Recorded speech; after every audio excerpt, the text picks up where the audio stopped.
I have to give Mario a shout out every episode because he gave me these. He's got his so own podcast. smart, bro. Because even now I'm like, I'm all good. Let's go. I went to his podcast and I did it on his, and it's kind of faded. It says "Life on the Battlefield." Life of the Battlefield. That's his. Yeah. And he left, bro. He gave me a full gift bag to leave with and shit. Yeah. And I'm like, bro, what is this? Yeah. T-shirts, fucking stress balls. That's hectic. I'm not ready for that, bro. Yeah. Sorry, bro. You ain't leaving with too much today. Give you a monster, lad. Yeah, Monster. There we go. Oh, to be honest, bro, shout out because this episode would have came out already. High Society. He's like this lad that's been like upcycling like things, turning him into hats. He fucking bring me a monster last week or the week before. Every episode now, bro. That's it, bro. As long as it's got zero sugar, that's all that matters, right? Yeah, sweet. Well, everything's already rolling. I think we're pretty much sweet. Make sure everything's on. I got a list of shit that I like to write down. Yep. Like, I try not to look at it because I like to try and go organically, but there's shit that I just definitely wanted to ask you. You know what I mean? Man. So I'll do my best. But for everyone listening, you read the title of the intro. You already know who it is. The title of the video, Bombr, Mr. Bombr himself. But, I don't know. Should I ask? Is there a real name behind Bombr? Bombr. Nah, bro. I'm 31 this year. I'm like, grow up a bit. Yeah, nah. My family, my close family, like my brother and sister, all call me Johnny. But yeah, literally everyone else, bro, they forget my name half the time, so I just stick with Bombr. Literally, if you ask maybe 5 out of 10 people that know of me or know me, they were like, "Oh, what's Bombr's real name?" I'm telling you, they wouldn't know. So yeah. But we'll get into that. Yeah, nice. Yeah, nice. I'm the same, but bro, people call me Doxie. I've always been Doxie. I've been Doxie since school. Like, yeah. And then like sometimes people know me for like 2 years, and they're like, "What is your name, Jake?" Yeah, that's my actual name, bro. That's what I get, bro. Yeah. Like, yeah. It is, bro. 100%. Yeah. But nowadays, if I hear Jake, like say I'm on a job site and I'm with a new crew, and then I hear Jake, it actually just makes me crawl a bit, bro. I said, "Don't fucking call me Jake, bro." It's like formal. It's like fucking am I in trouble here or what? Yeah. Like, bro, only my mom and a girlfriend can call me Jake. They're the only two people in this world, bro. Bro, even my missus now, she was like, because my dad's nickname's Geezer. Yeah. So his missus will joke around, always call him Geezer, and then my missus will call me Bomb. I'm like, baby, you don't have to call me Bomb. She's like, what else do I call you? Yeah. You know? But, when I'm dating a girl and she calls me Doxie, I'm like, yeah, I used to cringe. I'm like, why are you doing that? But they're like, everyone knows you as Bomber. Why am I going to change it? They're going to go, who the fuck is Johnny? Yeah. Because then when they refer to you in third person to your friends, they're like, oh yeah, Doxie. Yeah, they're like, who are you talking about? Yeah, bro. No, I get it, bro. That's mad. Yeah. All right, well, as I said, a couple of things I wanted to get down, but Bombr, I'm pretty sure. I want to ask you this question as well. Is that a play on words from the term bombing, as in tagging, or where'd you get Bombr from? Yeah, exactly. It is that? Yeah. Well, you used to write as well? Yeah, a little bit. Yeah. A little bit. Well, there you go. You're the first person that got it straight away, bro. Everyone's like, where's Bombr come from? I was like, yep. Yeah, no. I used to be a writer back in the day. And I'm not saying it was you, but I'm pretty sure Bombr was actually a tag, a throw up. Was that actually a tag at the time? Not saying you did it, or was it just like the term itself because you did something else, or what was it? No, there's probably a few different ones out there, but when I was writing, we had a little crew called GOB back in the day. We used to just go piece like chill wars, bro, and just hang out, and we were just mad creative bunch. Yeah. Yeah, so Bombr, I just got Bombr because I have if I do anything, I go 100%. Mad. And it was just like, taking the piss, like, Bomber, you're a bit of a bomber. Like, you're bombing all the time, bro. You're like, I see you everywhere. Like, what's going on? And then I just stuck. I'm like, you know what? I'm going to put those letters together and see how it comes out in a piece. And yeah, bro. Yeah, next minute, nice. I'm just stuck with me. And then I just took it on wherever I went. You know, like close mates would know me as Bomber. And it wasn't until the sneaker stuff come up that I've just put two and two together, and then, you know, the rest is history. So yeah, sick. I thought so. I'm glad that I wasn't just assuming that for no reason. But yeah, I've only recently just got back into graffiti. Not much. I'm not doing it. I want to do it. I'm just not making any time to do it. But it's becoming so much more creative and evolved lately. That's the thing, right? It's just stimulating your brain, and people don't realize, like, oh, tagging, like put you in your piece in proportion, how your letters look with other letters, what background you're using. Like, I got a mate. Writes, he's knows of Zilla Creative, does massive murals and stuff, but when we were younger he was like the burner that we all wanted to be, him and Empos.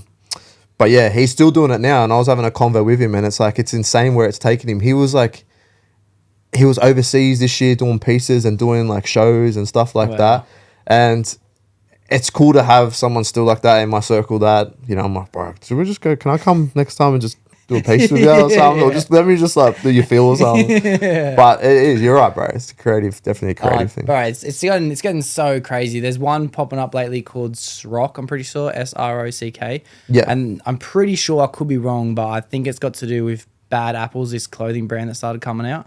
And they're doing like giant birds. And the birds that are being put up in Sydney are like 2 stories tall. Like they're crazy, bro. Yeah. If it's the Sirocco I'm thinking of, I do know of him. But I don't want to put his name out there. But, yeah, okay. I don't know anything about him. I'm just trying to put pieces together. I see on Instagram. Yeah, the Sirocco, I know he's in my year at school. So we had like we had it was a weird stage where it started. Like, I think we had a teacher, Mr. Clemens, Burner. Like, if no one knew, he was a part of like the OG Rider Squad, bro, KGB and that. Like KGB, bro, like used to write with Zombie and bro, the OG Burners. That's my favorite crew. Bro, KGB. it was nothing bad. He'd let us come into art class and he'd show us how to write your nickname. Man. And I think the school took it way out of context, and he ended up losing his job. And I was like, fuck. But he didn't realize like that one person changed. If I didn't ever sketch or start a piece, and I wouldn't be where I am now creatively. Like, didn't have anything to pursue creatively. But graffiti, bro, changed my life. Yeah. And it was just mad having little crews and that, seeing how much you can get seen and putting colours together, going into the paint shop or going into Lopez and St. Mary's, getting your tins and that. But I miss that so much. Yeah. Wow. Did you live around St. Mary's? Yeah, I grew up in St. Mary's. Yeah, so did I. I grew up in St. Mary's. I lived there until I was 13 maybe, I think. How old are you? 26. Yeah, so you're a bit younger than me. Yeah. Did you just go Don Bosco on that? Yes, bro. Are you serious? Bro, that was the spot.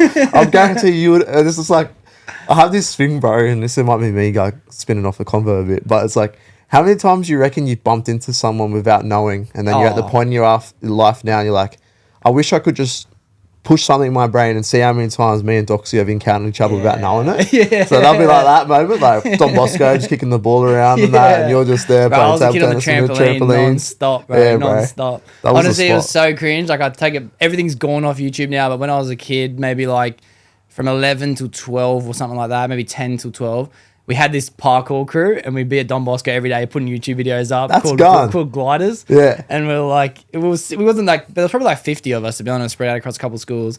And then like one day we're at Don Bosco doing flips, and then these older lads are like, oh, I seen these kids on YouTube. Me and my mates are like, yeah, fuck yeah, we're getting some recognition. And they go, I typed in Colton High School fights, and these faggots popped up.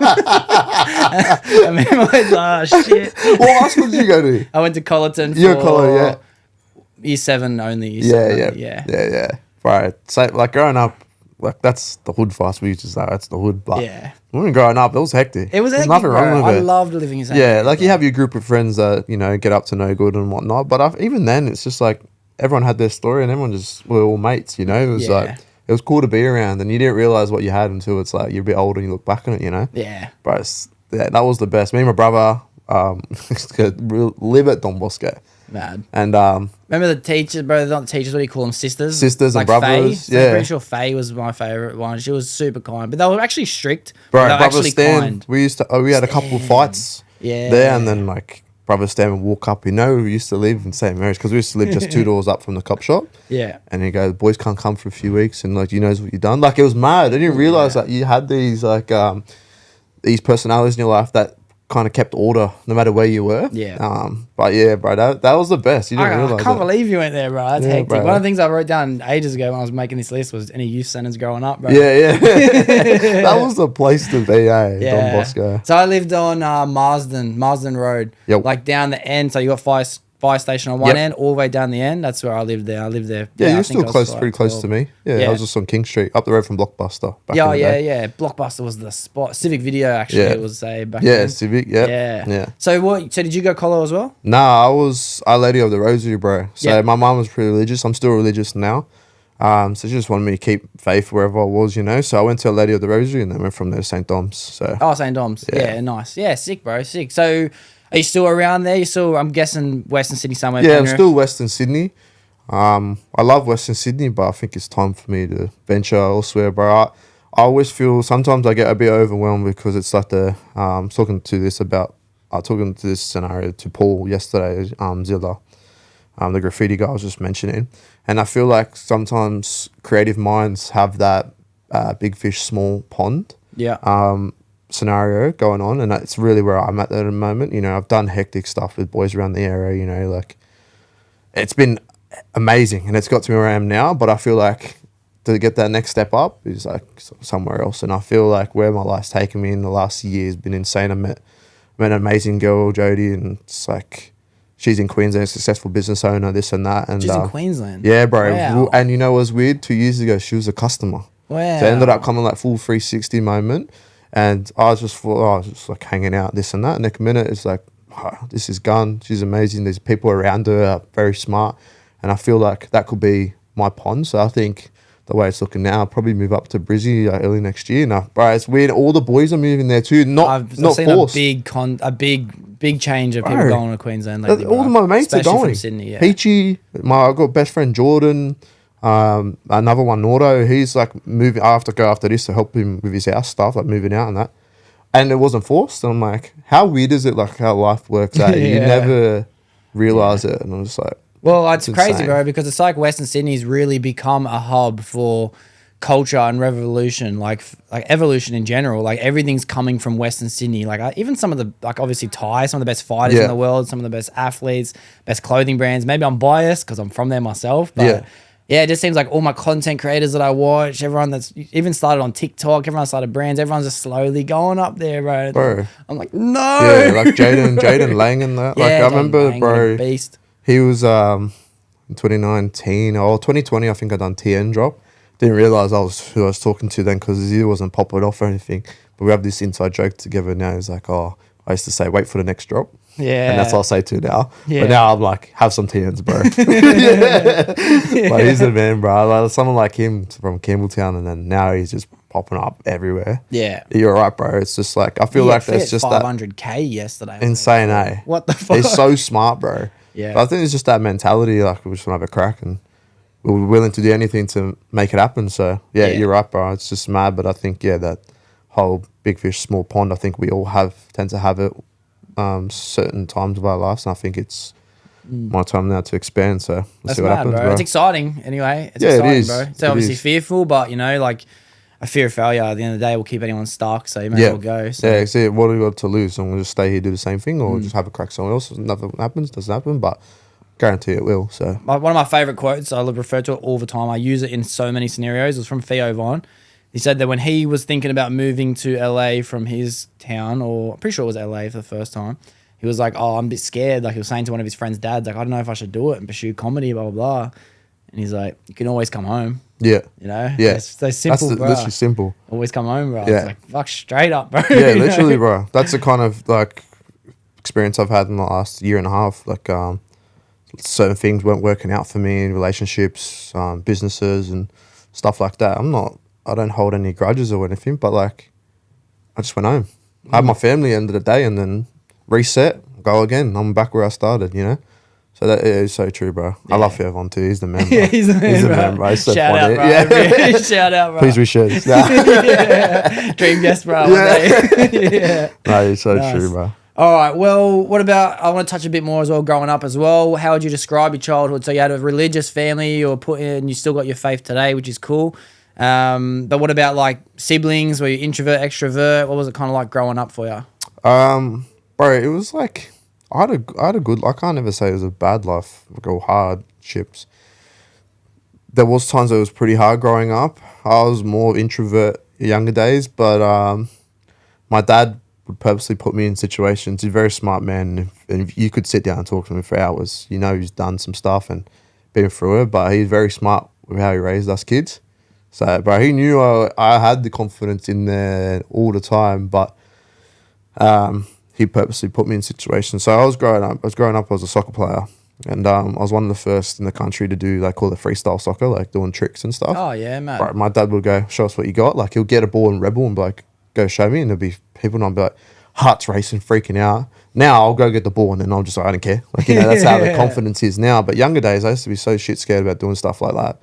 There was another story. He took us to Rome when we were real young, and there was one of the most busiest stations I think in the world, and it was outside the Nike store. And then he's like, "Go on, do your tricks," and just had a camera filming. bro, in my head, I'm like, everyone's watching me, this and that. No one really cared. But Yeah. at the end of the day, he knows he was doing it for me, just to don't be scared to show your craft. Like, do what you have to do.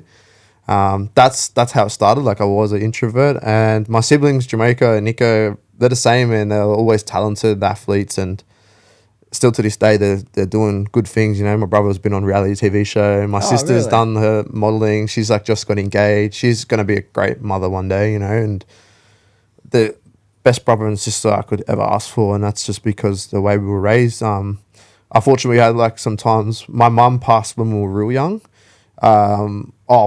My sister and brother were young. I was like 20, but there was also growing up. There was a lot of alcohol, dramas, and this and that.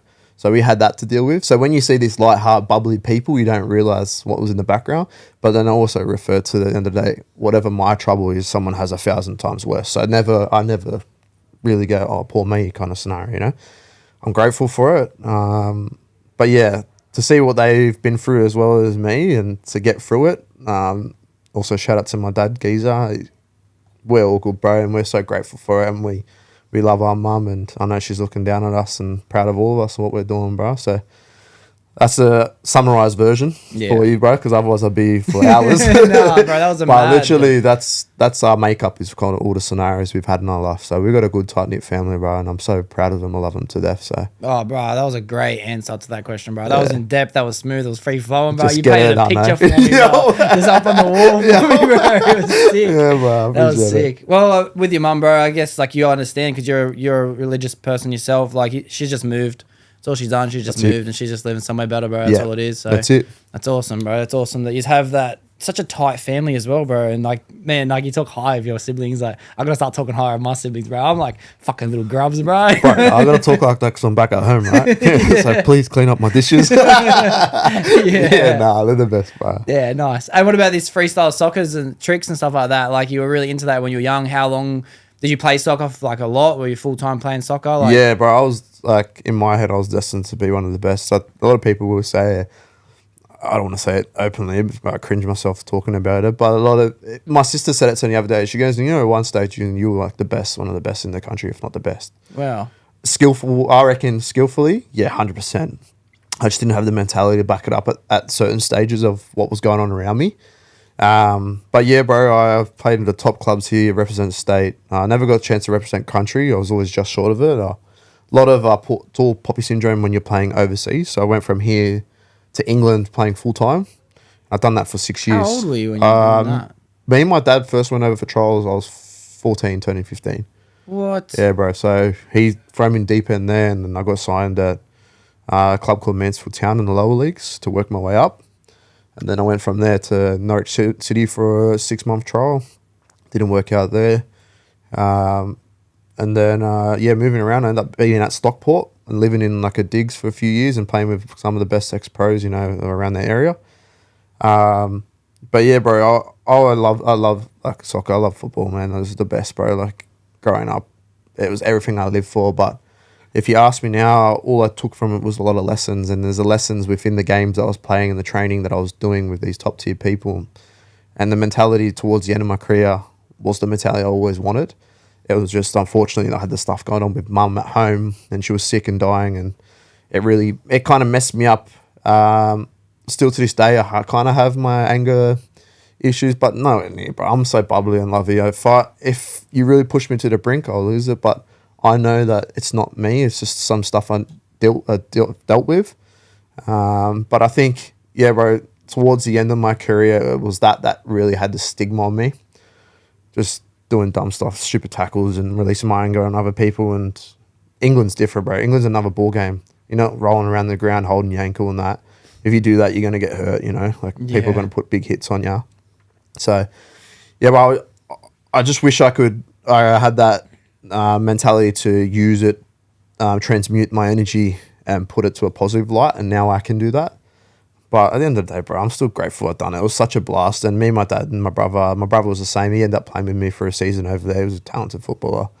I would never change it, bro. Some of the best memories. That's I was just like, geez, I got to pay you back for that, bro. It's fucking how much money, bro, you spent on me. Like, so that's what yeah, my incentive is to one day retire my dad and make sure he lives the life that he's always wanted, even though if he beats me to it, that's all good, but my drive is that. So, but it kind of stems down to the soccer stuff, bro. Yeah. That was the best time. That's heady, bro. What a fucking adventurous life you lived, Honestly, bro, as a youth. see, this is what you just said to me. What you just said to me gives me goosebumps, right? Is because my dad, I'm pretty hard on myself, always have been. It's like, what about the life you've lived? Think about all the stuff you've done. You've literally lived a life. Like, you've done everything. You've done this, you've done that. Who would have thought you'd be making money doing sneakers now? And like, son, you've done all right. And I'm like, yeah, but still not enough. Like, Yeah. well, that's life, right? Yeah, I know that feeling, but bro, that's a good feeling to have, the not enough, you know, the expectation for more, and like even like not feeling comfortable, like I should be further along by now, or like, you know, I think it's all to do with an imagination, bro. I think it's a good feeling to have because you can imagine and dream a bigger and better life, and then at least you get somewhere to go, bro. Yeah. If everyone was just content where they are, we would have nothing done, you know what I mean? Yeah. We wouldn't even have fucking iPhones, we wouldn't have nothing. Literally, bro. But it all comes from the mind, eh? Yeah. Like, even though I have massive faith in my God, I do also believe in the law of attraction and stuff, you know? And I even like, oh, am I doing the right thing? Thinking like that, I used to search like Bible verses and see if it's in there. And it actually is, bro, in a way. It's like, I think I might be wrong here, but it's like, whatever thy thinketh thy beeth. And it's just like, it's so true. Like, your mindset is everything, you know? There was times in the ancient times where whatever you prayed for or thought of, you'd get. But fortunately, greed comes in the way. So God, in the Bible, God took that away, and you had to have, if you pray for courage, He'll put you in a scenario to be, you know, have that courage and see if you get tested with it. You know, that's where it comes to now. But at the same time, bro, you're right. Like, if we didn't have the mindset of dreaming or the imagination, we wouldn't be here now. And I could show you the list of what I wanted to do with my sneakers. I've done it all. It's just like, I'm in a buffer period now. I'm like, what do I actually want now? Is it still want that? Because I've completed it. I'm like, you kind of freak out. You're like, Tyson Fury talks about it. He'd become world champion. He's like, what the fuck? What do I do now? You know? But that's it. That's like, the imagination is a powerful thing, bro. And everything I've written down, it's come to fruition. And I know how strong the mind is. It's just like times you're pretty hard on yourself and you're like, fuck, what's going on? But you don't realize, if you have a buffer period like I am now, last year or whatever, everything's working out for you, bro. It's just testing you if you're willing to keep pursuing it, you know? That's mad, bro. That's powerful. I think it's obvious that people who are religious in biblical sense anyway, they can find the law of attraction to be in doctrine to be the exact same thing. Because the way I see asking you shall receive is exactly the same thing as to, you know, manifest. You know, it's literally the exact same thing. Speak it to the universe. Prayer is asking you shall receive, which is also the same thing, you know? 100%. I think that people have just tried to articulate a shared feeling of understanding that there is a higher power and we can achieve greatness and we can go towards this divine energy. Everyone's just trying to articulate it in different ways.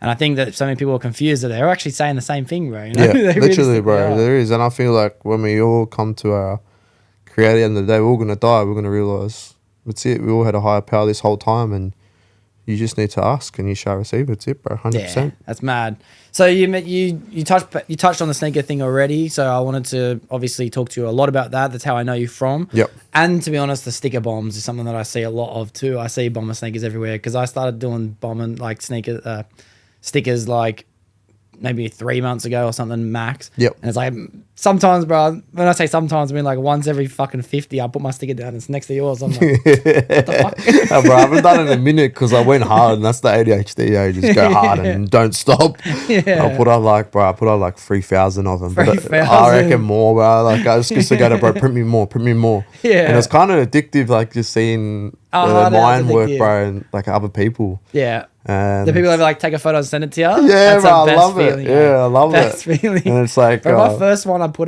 it up. Someone sent it to me that day. Yeah, see? First day, I said, wow. But it's mad because it's like, if they're with someone, that's a convo. Like, what is that? Yeah. And that's where I wanted to see what happened with that. And it just comes from graffiti, bro. It's like they ask questions about the tag or who do you know who that is or what is that?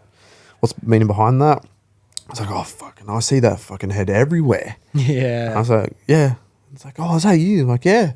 It's weird because 9 times out of 10, when people meet me, they know me for my stickers, not the shoes. Wow. Even though I've got the following to back it up, it's just like, Nah, bro, I seen your stickers first, eh? Good shit. That's But yeah, I love that, bro. But with the sticker thing, I was talk about it a few times. It's comes from Obey, Shepherd Ferry. The brand Obey is... It's a skate brand? Yeah, it used to be. Oh, it still is. Yeah. But yeah, he was a skater. He was into it. But he was... If you watch a documentary called Exit Through the Gift Shop by Banksy, there's a segment on him.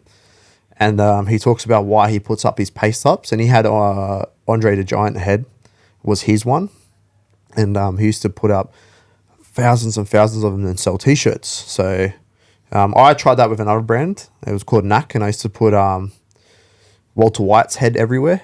So it was just like, bro, big paste ups. I used to put them everywhere. And then I just didn't know how to run a business. As in like with the paintbrush or the stencil? Yeah, no. I used to get... Me and my brother used to go out. And Jordan, we used to go out. Just take as many paste ups as we can, make our own wheat paste. And so we didn't get done with paint. Yeah. You can put up glue and paper. Oh, yeah. And once that sets with a bit of Bondcrete, you know, I don't know the secret ingredient, you're good. But if you get done putting it up, you can just go, sorry, boss, like, take it off. Yeah. So that's why we used to do it. But, bro, that popped off and we were real young and I just didn't know how to run a business off it, unfortunately. So and that I took that from that and took it with the stickers thing, bro. So back to the Obey thing. Yeah, he talks about phenomenology, and it's the mind's part of the mind that people don't realize when they see something in a stop sign they've seen 1,000 times, and then there's a smallest little head on it, or small little artwork that you've never seen before. You know, you don't realize you just picked it up. So it could be the corner of your eye, and you've picked it up, and then from one time, people see it. They say it all the time. Like, as soon as I saw one, I saw 100. And then it comes back to my brand, you know, because they talk about it with other people. Have you seen this guy's stickers? Fuck, they're everywhere. Like, oh, what do you do? I just do sneakers. Oh, yeah, I see it. Mad. So at the end of the day, bro, it's like more of a business ploy, but at the same time, it's a little bit of ego boost that's not needed, you know? So, yeah, bro. Brand awareness, eh? That's legit. Like, it didn't even come from brand awareness. It just, I don't, it's crazy, bro. Like, so many things in your life, I guess, have helped transition into what you're doing now, you know? And at the time, were you even aware of what you were doing was going to lead to this, or was it just happened to be that way? Nah, everything for a reason, bro. 100%. So that's sick. When I come back from England, I retired early. I come back because initially my mum had a few months to live, and then I done a couple of bad, serious knee injuries, which I never thought would happen to me. And you're like, oh, no, I'm not getting injured, and I don't want to be that guy saying, oh, I didn't make it, got injured. I just literally got injured. You know, I don't think, like I said, I didn't think I had that mentality towards the end of my career to actually excel to the next level. So, but yeah, from that, I got into drawing. From drawing like portraits and stuff and doing realism, I got into Knack. And then from Knack, I'll send you a clip if I can find it. From Knack, bro, I ended up at a millionaire's house painting, like walls, painting walls and architraves and stuff like that, right? And he found out that I'd done street art because my dad had a convo with him. And, bro, 6 months later, he brought me to a meeting at the Ivy. I'm sitting down with Mark Latham, who was almost Prime Minister of the country, Bolt Report, and I can't remember who the other guy there was, but Brett Whitford is his name. You can Google him. Net worth millions, right? He had a Banksy artwork in his house. So I'm like, that's how the convo also started.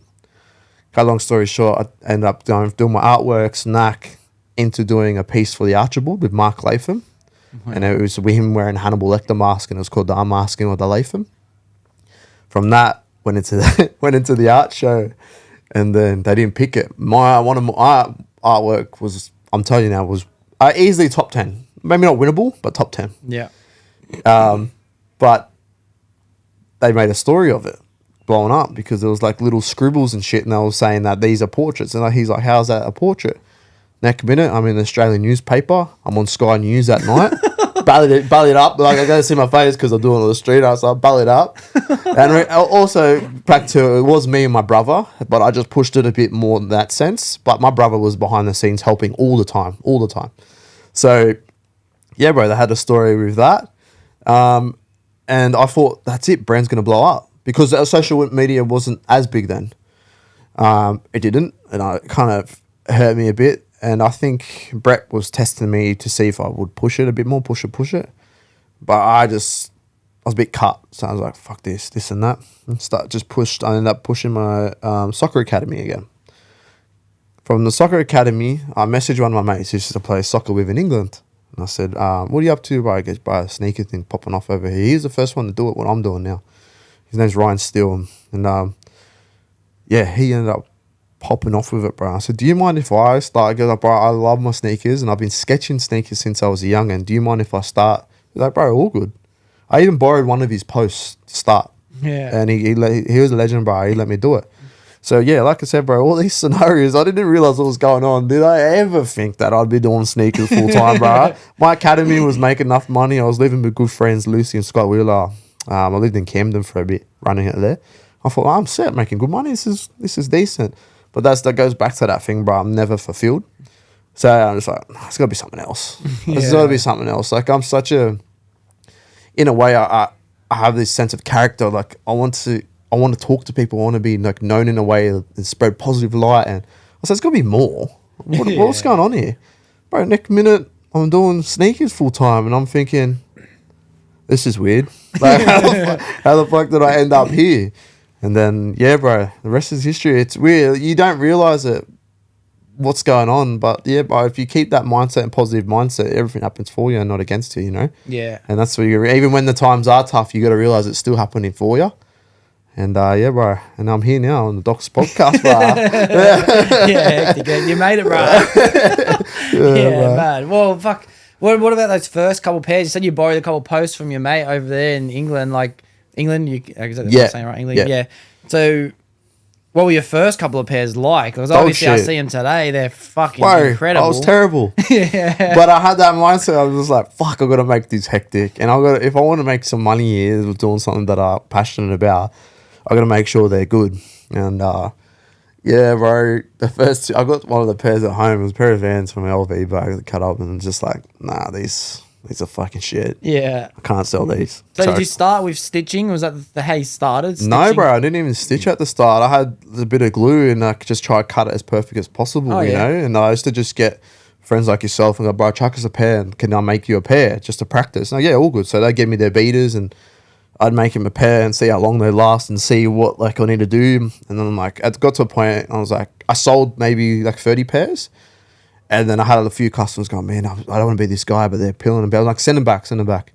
Glue them, fix them. Oh, still, like, I need to get these stitched properly. And it took me a while to find a guy that could stitch because I wasn't initially stitching. Today, I still have a guy, Ian, he's master craftsman. Because when I'm really busy, I can't stitch them all, bro. I can't stitch pretty much at all. I cut them up, put the shoe together, got to do the mark in this. And I'll just flick him off to him. He's a master craftsman, bro. Bang, do it. For the videos and that, I'll put the stitch going. But yeah, you got to be smart. You want to get the best people at it. You know, one day it might be really, really good at it. Like I am good at it. I have an old Singer sewing machine, but there was a point where those customers going, oh, this and that. I'm like, bro, I send them back. I message every customer. I said, send me your shoes back. I'm going to pay for them to get it stitched. I need to get them stitched for you so you can get some last out of them. And I think they appreciate that at the start. And I think putting that energy out there that I didn't want to like, you know, just take their money kind of boosted that point in my business, you know. They really appreciated that. So yeah, bro, I didn't know what the fuck I was doing at the start. I was like, bro, just winging it and just Googling and YouTube and China. I ordered my own sewing machines, a shitty one from China. It was terrible. And I'm like, fuck, I can't do it. I got to find someone who's been doing it for years and see how they do it and get them to teach me. Like Ian will come once a month or once every few months and just give me a re-up on my machine and see how it works, you know. But yeah, That's bro, mad, it's bro. nuts. What a mad cunt, bro. How'd you even find that guy in the first place? Oh, bro. I went everywhere. I used to just go, yeah, can you stitch these? And I'd see how they would go. And I'm like, are you happy to do X amount of pairs? And they would go, oh, no, not really. And then I see the stitching. I'm like, okay, no, like respectfully. Yeah. I'll go find someone else. Bro, I just put it out there. I was just like, please just find me a good stitcher, like someone to stitch. And the next minute, I found Ian, bro. And Ian, till this day, he's a gun. Yeah. He loves old Turkish bloke. I shouldn't say old, sorry, Ian, but like older gentleman that loves his craft, hustles, works all day, and then will help me. And I respect that. And I said, bro, one day when I got the warehouse pumping with my own Bombr shoes, I said, you can come and you can get other people making sure they put in the right work, brother. But yeah, he's the man, bro. And still to this day, it will help me out big time. So Man. Yeah, I don't talk about him enough, so I wanted to mention him here today and just go, bro, shout out Ian. So he's the man. Yeah, mad. So what are those first couple pairs when you started like taking your mates pairs of kicks? Like what type of shoes were you starting to do? Was it always the Australian scene for Nike shoes, like TNs, Air Maxes, things like that? Or what did it start? You said you did a pair of Vans. Yeah, so bro, I kind of just picked up what was ever trending at the time. So all it was Vans and Air Forces, 2018, 2019. Yeah. So I just stuck with that for a bit. I was the first person. We're only doing this 5 years or a bit more than 5 years, bro. Wow. So it's still kind of young. So I done my first pair of TNs 2022 maybe. Wow. I was pretty late to it, bro. Wow. But it was good because TN started to trend again, like the resale stuff. So it was like there was a lot of hype behind it. But at the start, it was just Vans and Air Forces, bro. And then I just muck around with shoes that I'd get my hands on, So it was the TN thing that really blew me up. 100%. That's how I first came in contact. Yeah, bro. The Burberry TN. That was I guarantee there was like the real fake ones in Thailand around, but no one made them like how I made them. And the first post we took some content off went worldwide. Really? Worldwide. Yeah, it was like 10,000 likes overnight. Wow. I don't even have that many followers and I'm pretty sure. So it was like, you can tell that it blew up. And then we done a video, blew up. Another one blew up. And then I got to the stage where I'm like, oh, fuck, I don't know how many pairs I can actually do myself, even if I've got the help. Like, I don't know how many pairs I can cut up with these bags. Like, I don't know, like, how much I can get out of. So I only sold 10 pairs at a decent price. But I had 500 people waiting on my website, bro. Whoa. And I'm like, fucking idiot. Why didn't you sell 1,000 of them? But also quality over quantity, bro. So Yeah, that's the you can't the beat that, sneaker. bro. Yeah, because I guess I never even think about it. You've only got a limited amount of time. You can do so many things. Yeah. Like, fuck, 500 people waiting. Okay, so if you only started doing this within just over 5 years ago, and that was doing your mates' pairs of shoes, how long until you started to advertise it and take it to a business extreme as opposed to just doing your mates' things? Probably 3 months, man. Like I didn't have a day off. I done it every day. Yeah. I've done it for hours in a day. I used to sit at my desk, like pretty much like your setup. I'd pump them out, go to work, do more, see what I can do. It was addictive, learning the new craft, So maybe about 3 months in, I had a couple close mates that took it on their own just to reshare everything for me. And like, can you put this, just messaging people, go, do you mind putting this on my story? And like my mates at the time would go, I pretend it's my business. I'm like, yeah, all good, do whatever. And they'd be telling people, this is my business, can you give it a shout out? Then I think around Penrith alone, I got like 1,500 followers in like one night. I'm like, oh yeah, that's hectic. It wasn't ever really about the followers for me. But it was mad just getting some notice to the business itself. So I reckon about 6 months, bro, I had about 1,500 to 2K followers, and then just started gradually growing then, so. Mad. Yeah, mad. All right, sick. So, okay, obviously the poster blew up with the TN ones, and like when you started doing it, because I see now you got like Dior, Burberry, Gucci, you got high luxury brands collaborated with the shoes. Like, was that always the style you were going for since the beginning? Yeah, I think it just worked, bro. I think there was a stage in COVID where designer was massive. Not as big as it. I can tell by trends that no one really cares about design too much at the moment. But it's just nice to have something different. So the whole point of it was having something that no one else has, But yeah, bro, that's pretty much what I stuck to because of the trend.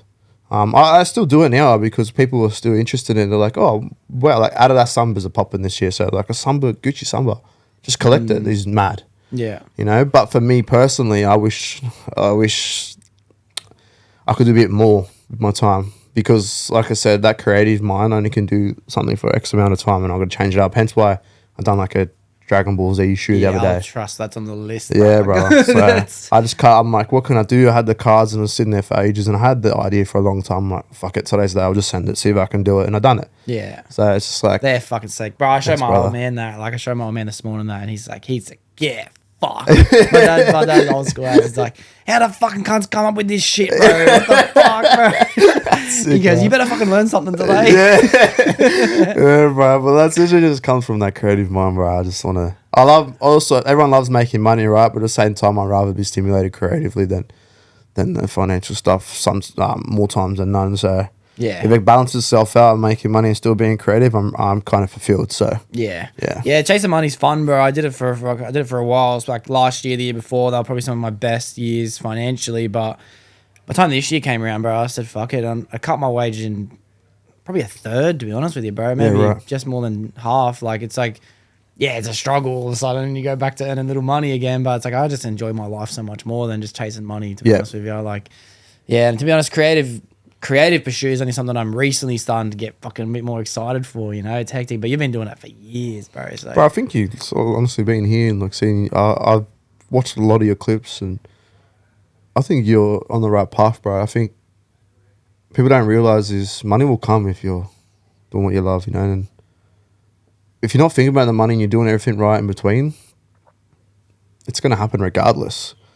So yeah, at the end of the day, just stick to what you know and what you love. Money will come if you're doing it right and doing it for the right reasons, you know. So yeah, I have so many conversations with people, bro. Even when it comes to doing the podcast, like people might find out I'm doing it, like it might come up in conversation, whatever it is. People say like, "Oh, Matt, how much money do you make doing it?" I'm like, "Oh, I don't make any money." Yeah, it's not really about that. I do it because it's hectic. Like, what are you you do it and you get to conversate and you're learning, and I'll learn stuff from you today that I'll take with. That's the whole point of it, right? And doing it for the better cause. Like, I'm sure a lot of people will see this chat and I'm like, fuck, I didn't realize that about Bombr. I didn't realize that about Doxie. Like, what the hell?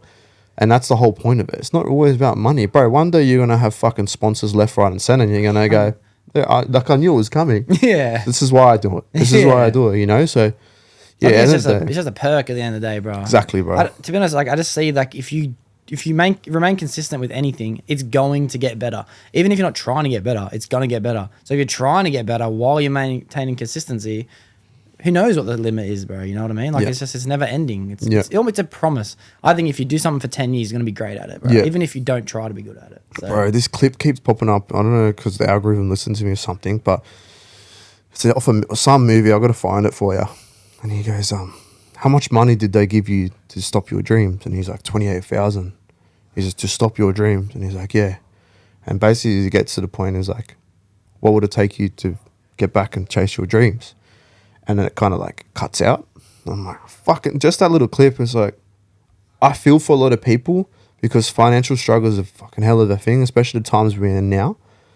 But more for the younger generations, take some risk. And I think they are now, social media and stuff.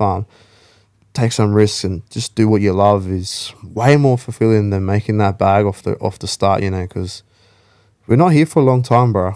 And you got to have the story to tell. Otherwise, why the fuck are you living, man? It's all about the story, right? Otherwise, you're just existing, bro. You're not literally. Living. But good on you for taking that step, bro. It's fucking not easy. How you been feeling about that? Just doing this at the same time or taking the financial loss of work. What's the question? Like, because like this I've always done, whether I'm working or not, this is going to happen. There's going to be an episode a week no matter what. It's not really a struggle. It used to be a thing where it's like, man, I can't believe I'm fucking 30 episodes in a row. That's crazy. Now I'm like 120 or something. Fucking and it's oath, like bro. it's not an issue at all. It's just part of my everyday life. The work side of things, it's a struggle. It is a hard thing to do. And as you mentioned, the cost of living's high at the moment, especially. So having a mortgage, having bills, having things that take commitment, that I have to give myself time to go earn money to do shit I don't want to do, to come back, to barely have enough money to enjoy myself with.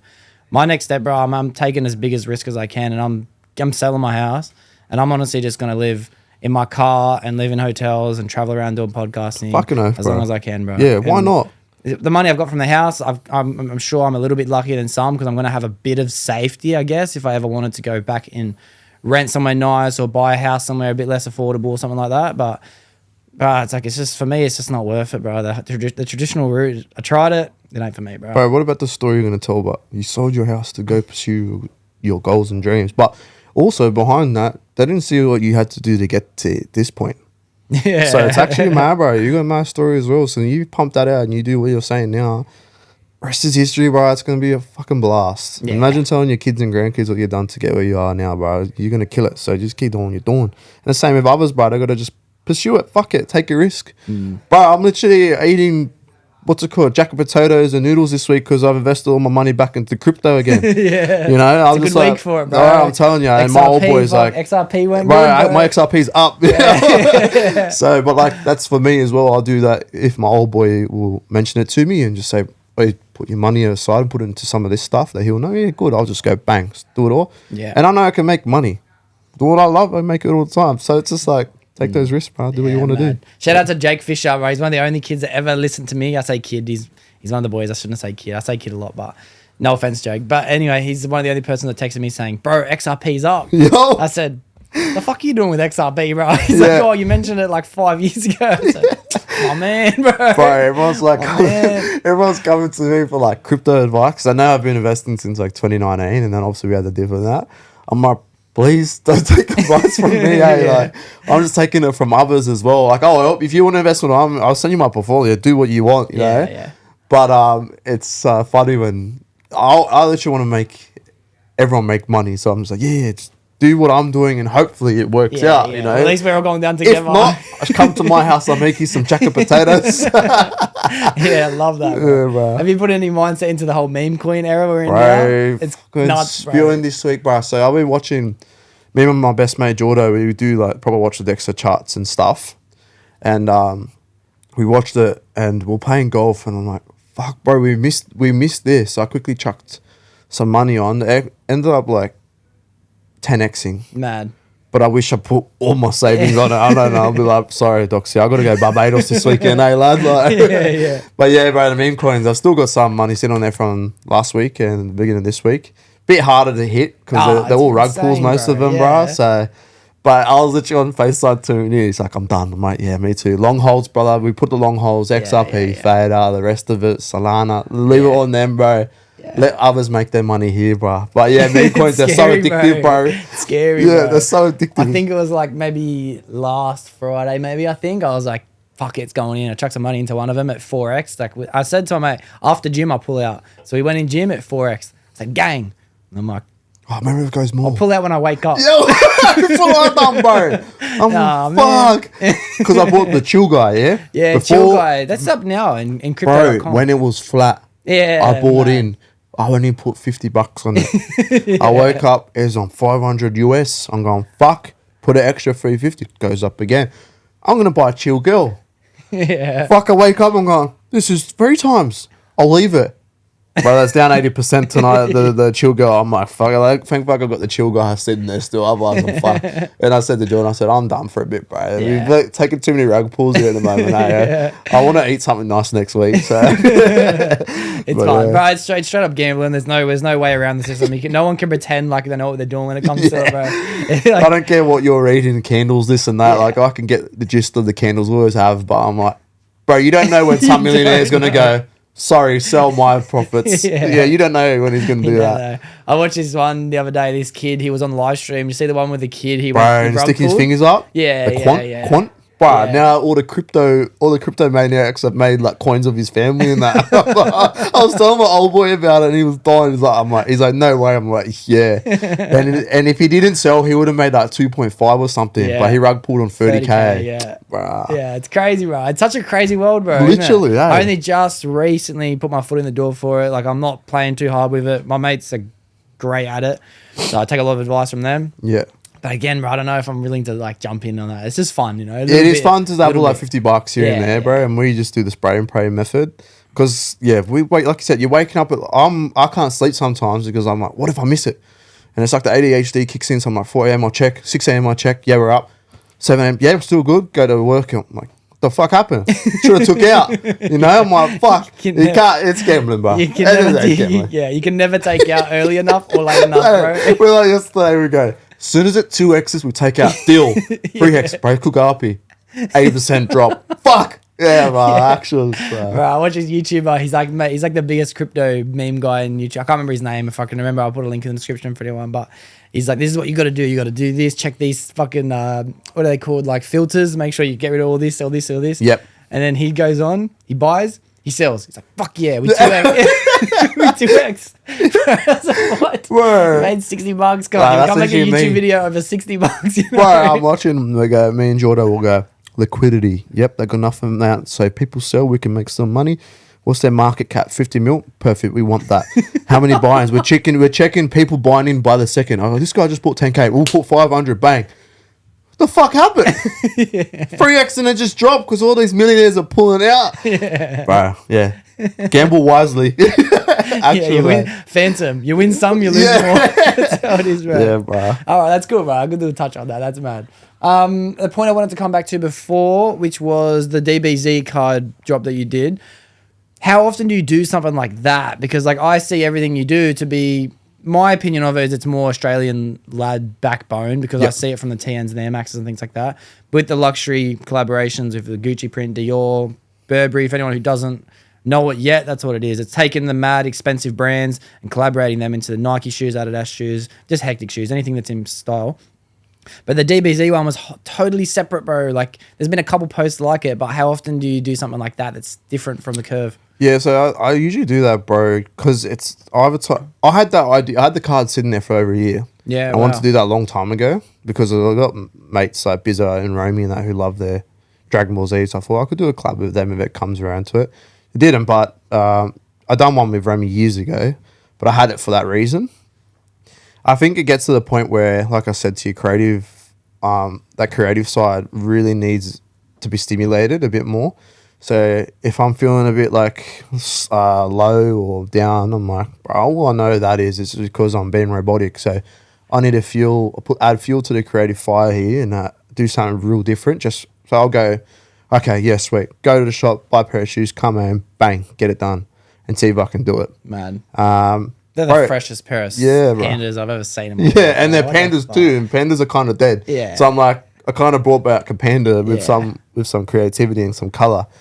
But yeah, with that, bro, that was just spare of the moment thing. I'm going to commit to it today, and this is what I'm going to do. And see it. And that, for me, engagement wise, it doesn't pop off as much as I want it to, because of my following is the TM base and Air Maxes and this and that Aussie culture background.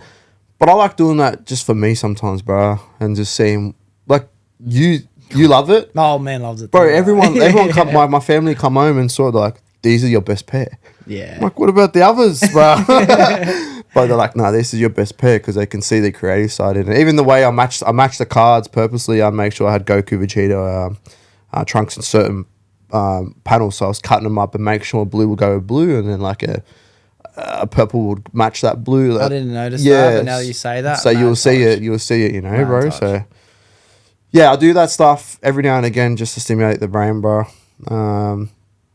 And I think it's just more for me. Yeah. So, and then I'll just go back to just doing what people want as well. But yeah, I've noticed as of late, people love TNs no matter what.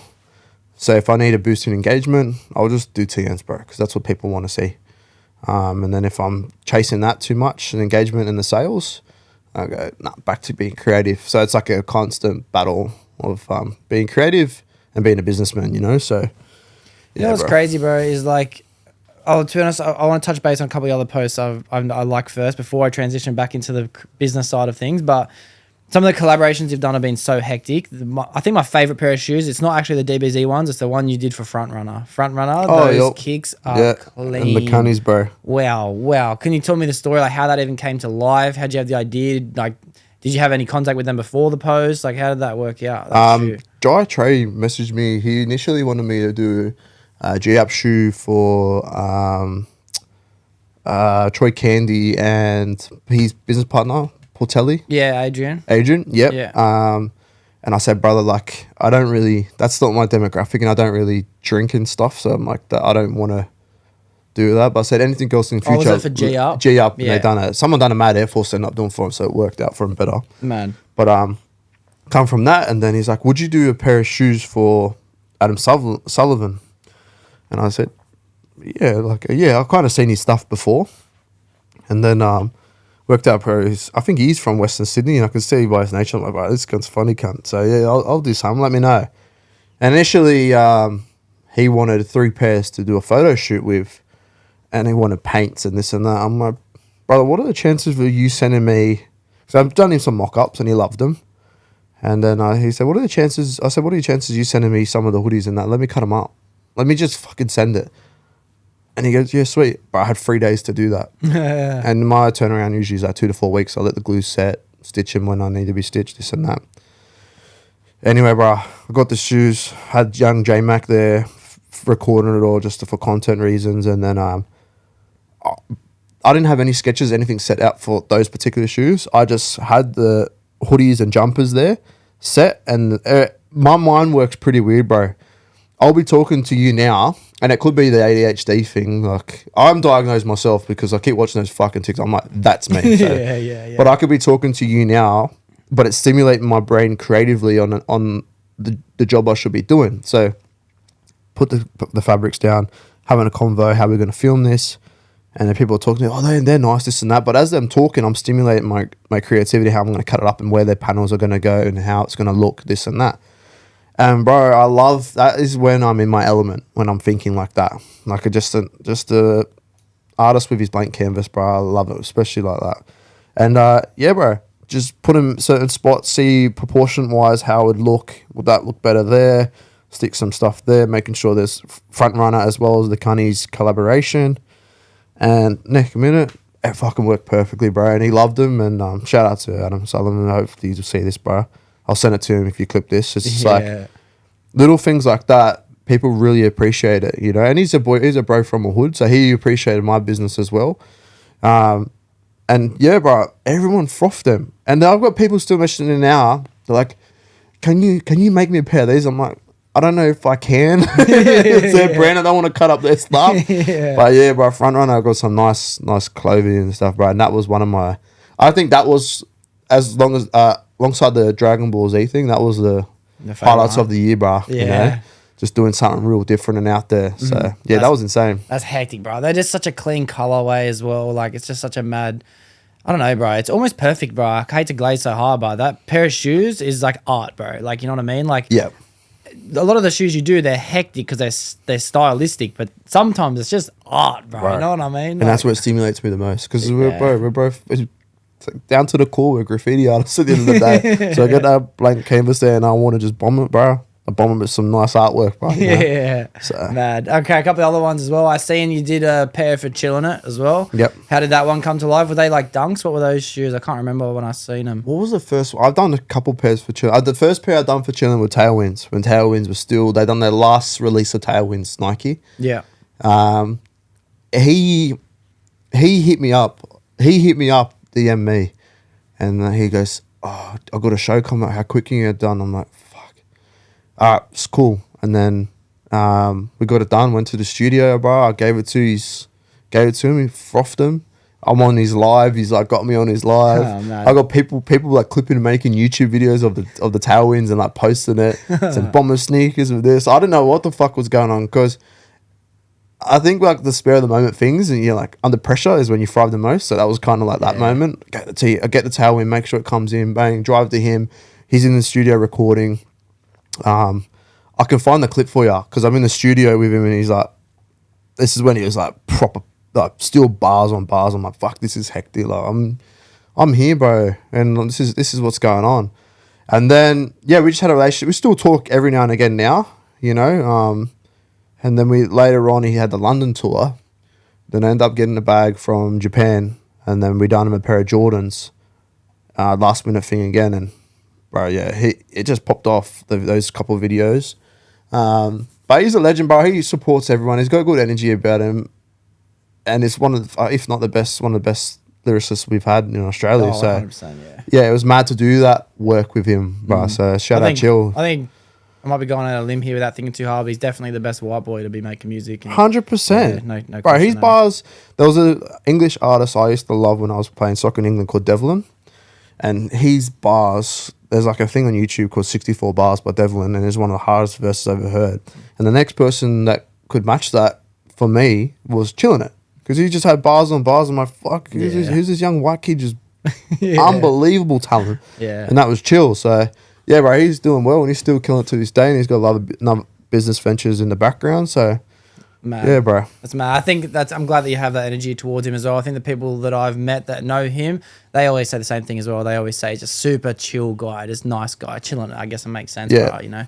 Yeah, it's sick. All right, the last one I think I wanted to ask you about was the one for drum and golf. Yeah. That was so hectic as well, bro. Like, that's mad. Was that your first time trying something different other than sneakers? Have you done anything like that before? So them boys, they look after me all the time because I love my golf, bro. So it was kind of like they gave me these set of clubs that are amazing, bro. So I was like, oh, let me do something for you. It's like, let me repay the favor. And I just want to do something creatively then, make a video out of it and stuff. And I think they wanted to do more of a giveaway, but I'm not too sure what's going on then. But yeah, Rod and Nath there, bro, they were always looking after me. So I was like, fuck, I'll give you something back here, just something small. And yeah, just cut up an LV bag and see if it works, bro. And it did. And like me, I can say I'm a pretty good golfer, and the boys will know that. They haven't beat me yet. None of them have beat me yet. Yeah. But yeah, you got to be pretty fucking good to wear something like that and have that on your thing. So I'm like, when I'm down the scratch, I'll probably make myself a pair. But yeah, bro, that was a spur of the moment thing, just trying to give back to one of the boys in their business and drum golf Penrith, bro. So Yeah, man. yeah. Yeah, mad. Oh, and the last post, actually, I got to say that tied to a Varsar one, that pair of NTs you gave him. Yeah. He said, Abu Dhabi, you know, coming for UFC. Yeah. What a fucking pair of shoes. What a video, bro. It was actually a funny video too, bro. You're down bad and shit, Yeah, you know? bro. That was the stuff, bro. Back in the day, like me and Nick here, we just come up with spare in a moment thing, bro. Like, do you want to film? Like, we're the best at that, bro. Like, we just come up with that idea in the spot. I'm like, yeah, you could. And I always wanted to get into like acting as well. Yeah. I'm good. I can do voices. I can fucking put it on when I want and that, Yeah. bro. So I just done that. But idiot, like I love to. Like we've known each other since school, and bro, he's giving everyone hectic fucking raps on Mark Boris when we first opened the studio there. Oh, Bombr. I've known him the longest. Probably Chris is known the longest, to be fair. Like, but I've been to school with him since like year 8, year 7. Yeah. Oh, Bombr just like personal sneakers. And I'm like, fuck this. I'll make a video out of it. And then it went viral, bro. So, yeah, and then doing that till he loves his TNs. And I've done a couple pairs for his son. And I just thought, like, he's going to Dubai and I'll make a video out of it. Or Abu Dhabi, sorry. And I'll make a video out of it and just give him a pair of shoes, you know. But, yeah, Tui's good, bro. He always support everyone in the area. So it wasn't hard for me to do. And no matter what business, he will try and support. So he's the most down-to-earth person. Yeah, genuine, absolute gem, bro. And Western Sydney didn't realise what we have until you actually sit down and have a chat with him. He's just one of us, bro. Yeah. He doesn't really give a fuck about fame and fortune, you know. Bro, he's one of my favourite things he ever said was on UFC. Because I can't remember who it was that he knocked down, but he came in with that big hammer fist over, and there's whoever was interviewing after, they said, bro, what was that? You didn't he goes, I'm from Western Sydney, bro, you don't stop when they drop. Yeah. So, bro, well. Yeah, bro. Well. He's the man. He's the man. Yeah, I hope he comes back, bro. He's had a bit of a losing streak there, but when he put his mind to it, he's unstoppable. I just want to see him in the ring, bro. I think he's got a mad opportunity over here to like box and stuff, eh? Yeah. He's got hands, man, and he's... Well, Pedro took that transition, Do you know what I mean? So I think, imagine like, well, Paul Gallen's retired now, I think, but imagine like a Paul Gallen versus Tui. Yeah. I'd go wild, bro. Yeah, definitely. Bro, that'd be millions of dollar fight for them. So yeah, I've seen him fight in, I can't remember what the UFC was, but it was over here in Sydney. No, that was Pedro. I can't even remember who fucking fought now. That day was such a mix. It was when Adesanya went for loss against Strickland. Yeah. Was that fight? It was. Yeah. It was a good day, bro. Fuck, UFC is such an event. Yeah, we went to the after party and it was just like, shouldn't be celebrating here. Yeah. Adesanya and everyone were there, and just like, Ty took that loss as well. Yeah, it was tough after party, man. I was like, bro, I've got to go. I don't really drink and shit too. So I'm like, I feel for you more than you feel for yourself. I'm going to go. It's just like too sad. Yeah. Still, bro, I think it's something to definitely celebrate, you know, like look at the eyes and the just respect and the energy that's going towards like, not just Ty, but let's just say anyone around, even your circle, bro. Like, as you mentioned, Nick as well. I did a podcast with Nick a couple months ago. I can't remember how long now. And just having that conversation, I was like, fuck, there's some energy happening, bro. Yeah. Like, what a place to live, bro. You know what I mean? Like, it would be unfortunate to go. Everyone I know wants to live in Manly, bro. And I think to myself every time I'm there, like, who the fuck wants to live here? Manly. Who wants to live here, bro? There's nothing happening. Look what's happening in the West, bro. You know? 100%. Yeah, no, it is true, bro. We had that time there. We had a circle, like me and Nick, obviously not as close as we used to be, but bro, I owe a lot to him, and we come up together doing like, fuck, bro. In COVID, we're doing like Cadbury ads and shit together, and just I was doing like ads for Hawaii. I'm like, yeah, that's me. But niggas like, bro, can you come do this for me? I'm like, yeah, fuck it, I'll do it. Yeah. But even from them, bro, like they got my brother in doing modeling for like shoe grab and stuff, and then my sister, and then we're linking up with 1-4. We got Ty, we got a studio. It was like fucking hectic. But I think what you don't realize that go on, these people come into your life. Same with me and others. for the time that you need them and for the right reasons. You know, I've still got a love for all them boys, but I'm at that stage where I'm trying to do something else now. I feel like I'm at that point in my life, like I said, big fish, small pond kind of moment. Might be different for them because they're doing hectic. But for me personally, I want to fucking retire my family, man. So if that's me stepping away from Penrith or Western Sydney for a bit, it's doing that. But yeah, bro, that we had some hectic times in COVID, eh? Yeah. We literally even lived together for a bit, me and the boys. And it was also Johnny Evans and Paul, right? So we had some stuff doing some stuff with him. But bro, we had a blast. We were doing some funny content, and it'd be like, say Johnny Evans, he done a post for Klarna, and everyone be on Snapchat because they're such a big brand. They advertise everywhere, and it'd be just a bro with his tattoos all over his head, riding his skateboard, going, "Fuck, I've seen your head on YouTube, Snapchat, Instagram all fucking week," and that was just us fucking around with the camera doing an ad for the bro because he needed help. So yeah, bro, I think we need to talk about that stuff more. If no matter what's happened, you got to respect who was around you at that time, bro.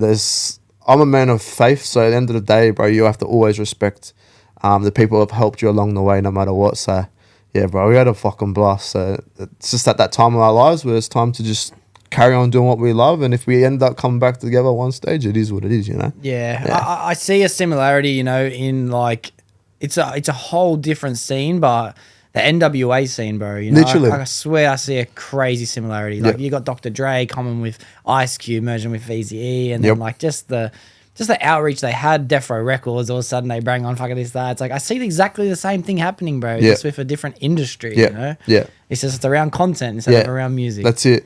Yeah. But bro, yeah, the Western Sydney, that bubble with 1-4 and everything at that time, Ty, everyone, I don't really count myself in that bubble, but I could have been around it. But yeah, there was a lot of people around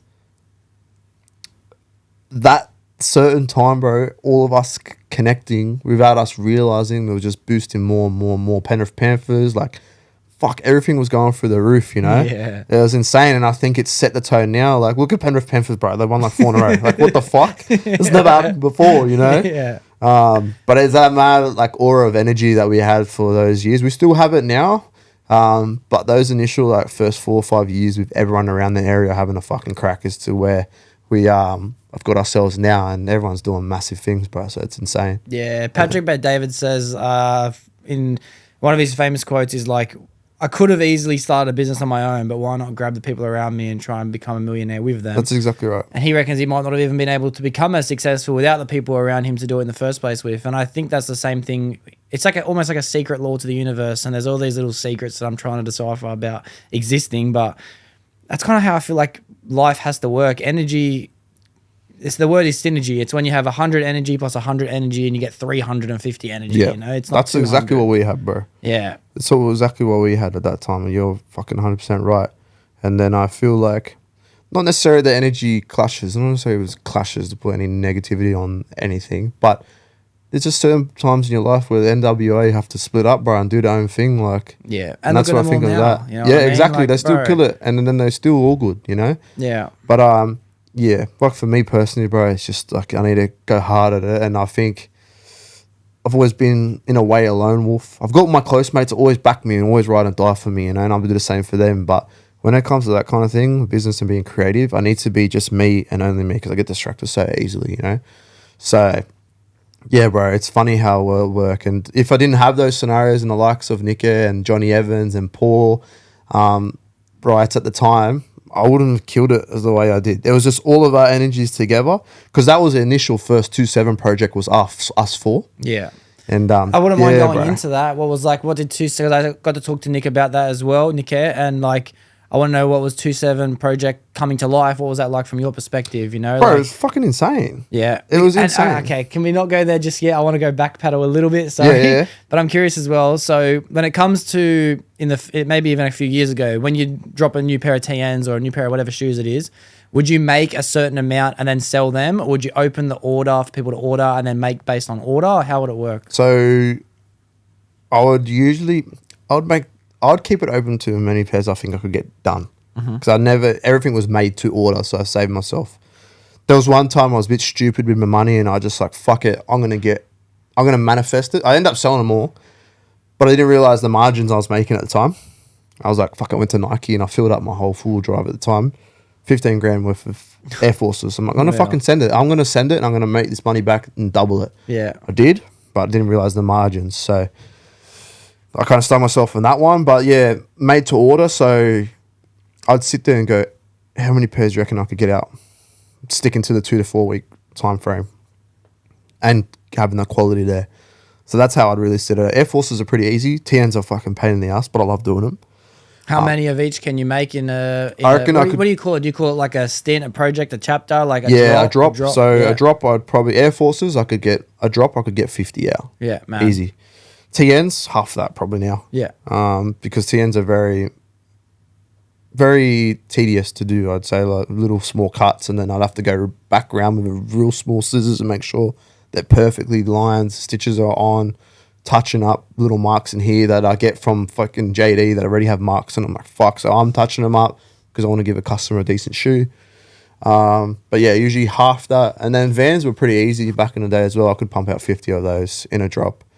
I think the biggest drop we had was 80 Air Forces. We sat, me and all the boys I just mentioned, we were just sat at Starbucks and we watched the drop, and it was 80 pairs in like 3 minutes, bro. It was fucking nuts. Like, I always get this number wrong, but I think it is around 80 to 100 pairs we sold in like 3 minutes, man. It was fucking insane, bro. I'm like, fuck, all this money's coming in. How the fuck am I going to do it? I had my sister helping me stenciling and like cutting up shoes, this and that, my brother. But we got it done. COVID was good because we just sat. We had nothing else to do. You had to be inside. So I just sat and fucking grinded, bro. I'd be up till like 3 a.m. Whole floor full of sea full of Air Forces, bro. And I'd be like, at times I'd be up at 3 a.m. in the morning going, fuck yeah. Like I put this into fruition and I made it happen. So mad. Yeah. Mad. Ah, that's hectic. That's hectic. And then did you try and maintain like around about the same amount of shoes per drop every time you were trying to do a drop, like leading up to, because you had obviously committing to a project like 2-7 project and getting involved with that, you had to have had some business coming in, you know what I mean? Like, yeah, bro. Did you have like a strict rule with business? Like I'm going to drop this much per month, or I'm going to do it like, what was your kind of plan? I did, but then I also noticed, I also noticed with my drops, they really worked for me. But at the same time, I would take a financial hit because I'd only get X amount that month. And if the drop wasn't what people actually wanted and it was half the money I expected to earning, it kind of fucking shoot me in the foot. So what I ended up doing, I still do it now. I changed it. So I'd have my shoes that would always sell just sitting on there. And then I'd do a drop that it's hard material to get, hard bags to get and cut up, and they're fucking expensive. I'll do 10 pairs. And then I'll do that as a specific drop. As soon as I sell these, I'm not selling them again. If I have offcuts left over, I'll post on my story going, yeah, I'm going to do 2 pairs. Usually the first 2 pairs, usually they get bang straight away, they sell. So yeah, I kind of try to stick to the drop and doing the business stuff around it. It was kind of not draining. I want to say draining, but it was pretty red hot, like having all these things going on. And everyone was in the same boat, not just me. So yeah, putting that in together with those boys and having all these people coming in and meeting new people, and that I was fucking so grateful for, because 9 times out of 10 having a conversation with someone like yourself would lead to something bigger. So yeah, it did help me as well in regards to the drops. But where I am at now with it all is I'll have my I'd call them the weekly pairs sitting up there, and then every now and again I'll do the drops just specifically for that reason, just to go 10 pairs, that's it. Yeah. Just to keep the hype there. But yeah, bro, There's so much scarcity involved in it as well, bro. I like literally. it. It's so hectic, eh? Yeah. So it's fucking, that was a bit red hot because I was paying rent, and the ex partner at the time, she was great. She was helping as well. But I was like, fuck, I need to make money and I need to pay my rent, and then I need to pay for the stock. So it was like, okay, I need to change up a little bit. And then I just dived into this new business. I'm like, fuck, this is red hot. Yeah. But also, like I said to you, I thrive in those situations. So it kind of worked out in the end. It was still to this day, it does as well as I want it to. So yeah. And I'm assuming based on this conversation, I wasn't aware of this before, but you're not doing everything out of 2-7 project. Nah, not anymore. So yeah, just certain things went on with business, bro, that I've never really talked about it and dived into it because I don't want to bad name anyone. But I feel like we were just like the NWA story, bro. I feel like we was on our different paths and the energies weren't aligning like they used to. I still got love for them boys no matter what, bro. You can't have any animosity to people that fucking helped you. End of the day, period. So no matter what, I'll always mention their names because they fucking helped me, man, and they got to me where I am now. You gotta give praise. Yeah. God had them in my life for the right reasons, and they still might have them back in my life later on. But yeah, bro, for me, I feel like I get distracted so easily. So working there, doing my shoes, someone will come in, I'll have fucking 3 hour combo, and I didn't get my work done. And then 2, it was like I just felt it wasn't aligning with what I was doing, unfortunately. But they're killing it now, bro. And that studio, and then we first had that studio in St. Mary's, it's a massive part of my life. So they'll kill it, bro. And I didn't know they'll there get was it a studio going. at St. Mary's. Yeah, so we had a first underground studio of our friend Kyle, set up with the brand I'm wearing now. Yeah. They had a gym there, and then we done in COVID, we're like, fuck, it just come about. We ended up having a studio, and all it was like a little dungeon kind of vibe, but it was fucking hectic, bro. It was all we needed. We had a telly, we had our desk setups.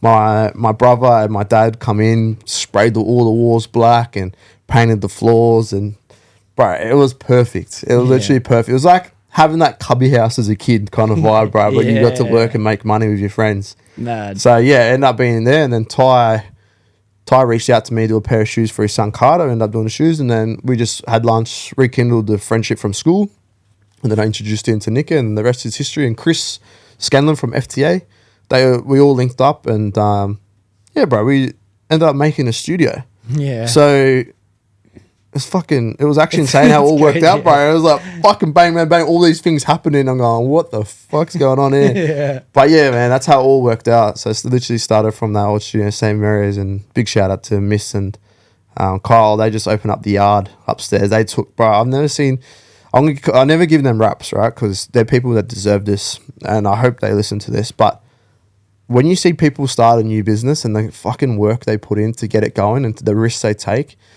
that third person view and seeing it from a different perspective is fucking insane.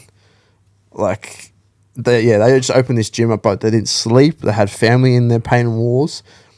I had a lot of stuff going on, and I felt guilty not being in it as much. But I drove past it, I seen a wall was bare. I was like, fuck, I'll pull that paintbrush for him again. Fuck. I just quickly rolled a wall, but I just wanted to say to them, bro, like, having people around you like that with that work ethic and that is fucking insane. And they're pumping that their first week. So I just want to give a shout out to them, bro, if you don't mind. Yeah, like, of course, bro. The Art of St. Mary's, bro, that's going to be the next big thing, man. They fucking worked hard, but Mad. without them, you wouldn't have the 2-7 project as well, because we wouldn't have that first studio. So Mad. The Yeah. yard. All right, I might have to go check that out. Is it a gym? So we're it's a going to have to gym. do a session, bro. Yeah. I'll go if you go. Yeah, yeah. Because I've just been lifting heavy. That's all I've been doing. None of this cardio stuff.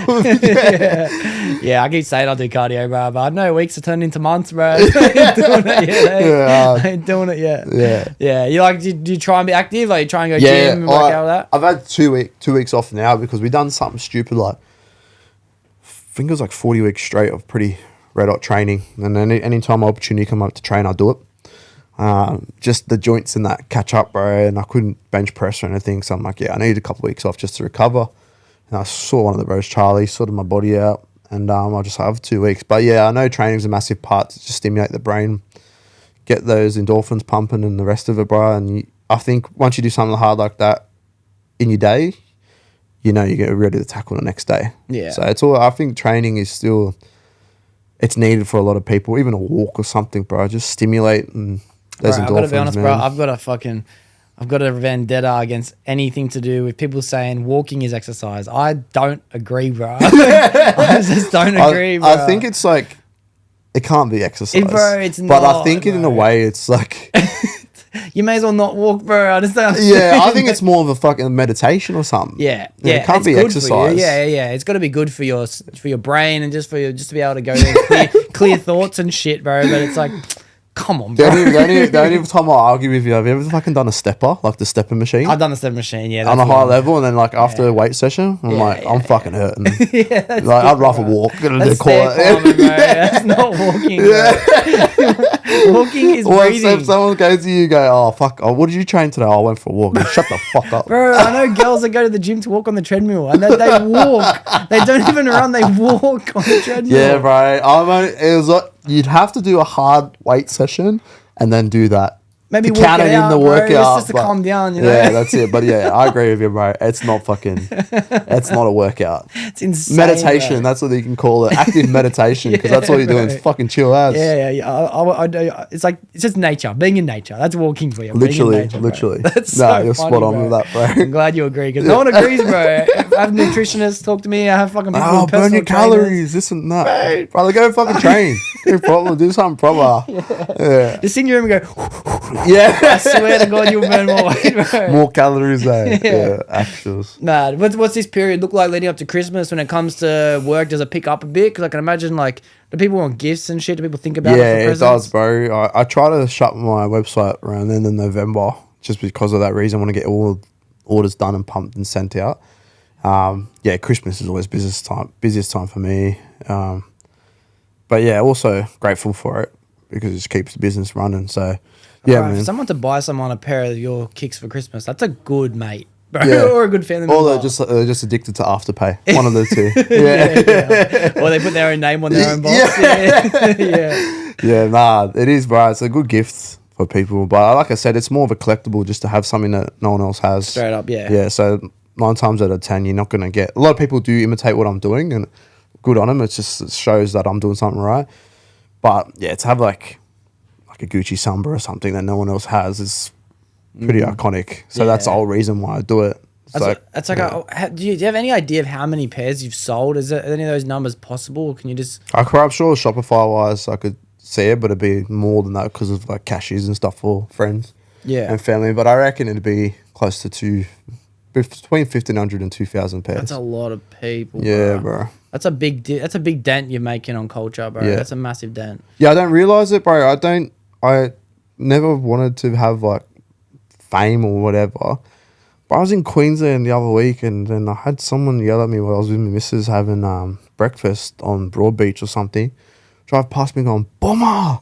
I'm thinking, what the fuck was that? And she goes, as if, I'm like, you heard that, right? She goes, yeah. And then the next day we went out for dinner, Felons or something. I don't know what it's called.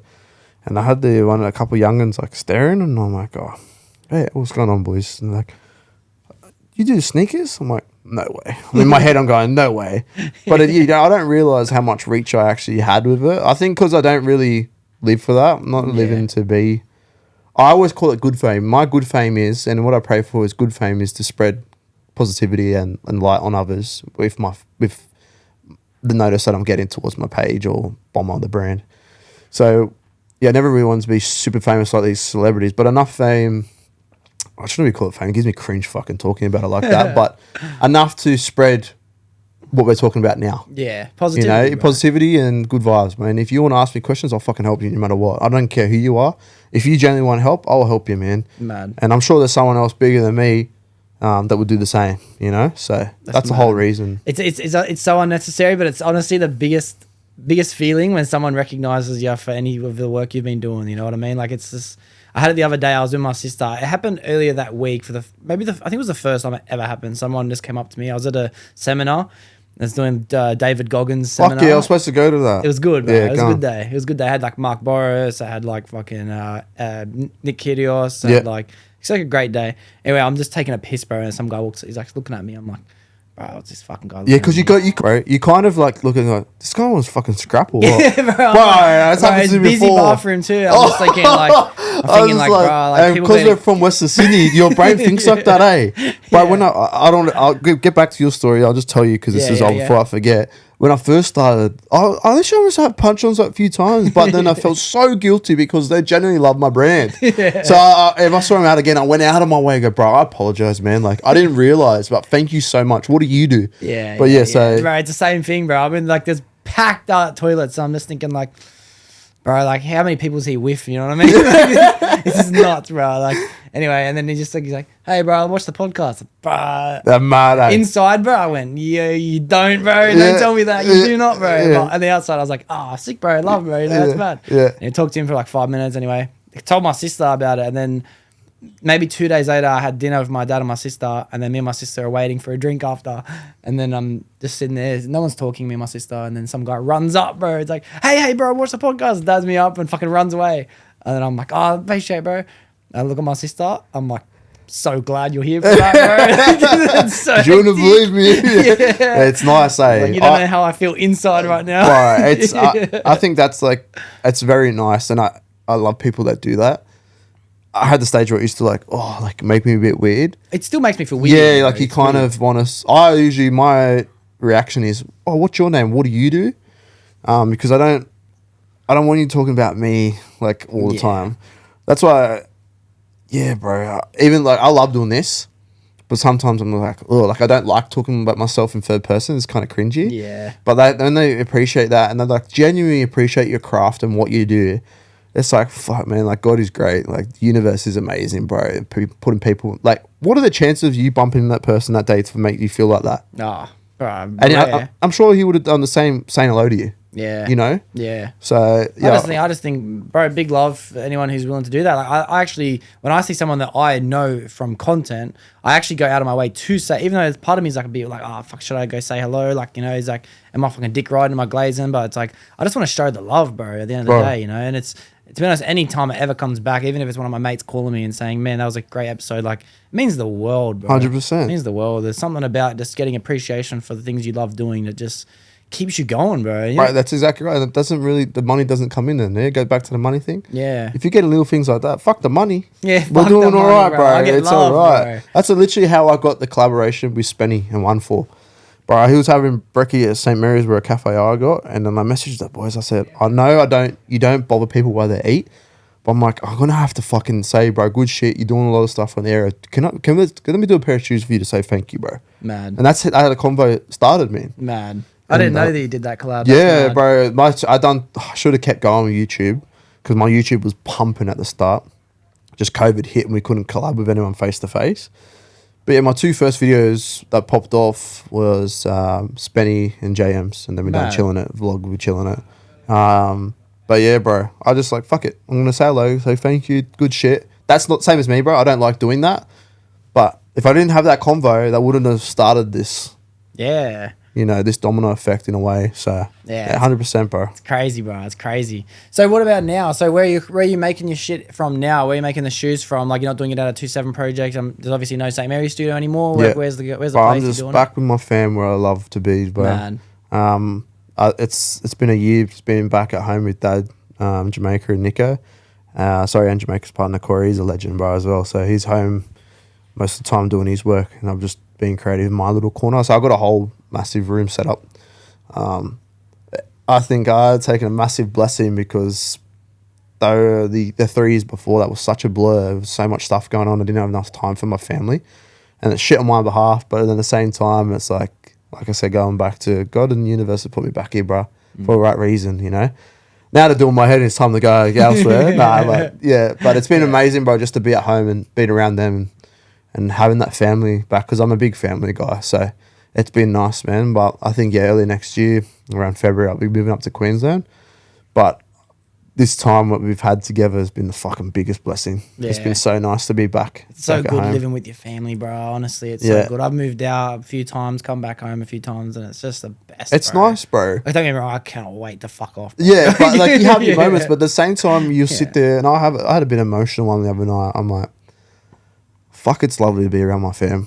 Like, I love them with all my heart, and it's just nice to be around them, because you don't know, bro. Life goes so fucking quick, man. Like, my little baby sister's engaged now, bro. Like, it's fucking spinning. I remember like offering people out, don't fucking talk to my sister, like them once. That's just engaged, you know. And time flies. The same with my brother and the stuff that we've accomplished together. I'm my old boy.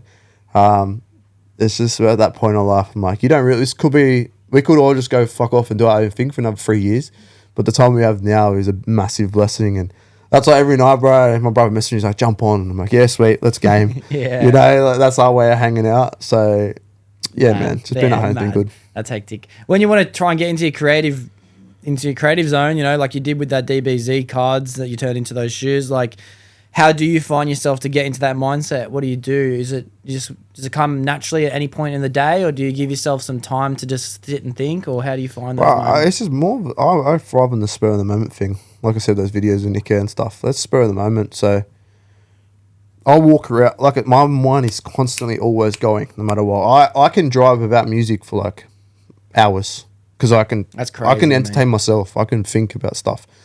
So something like that.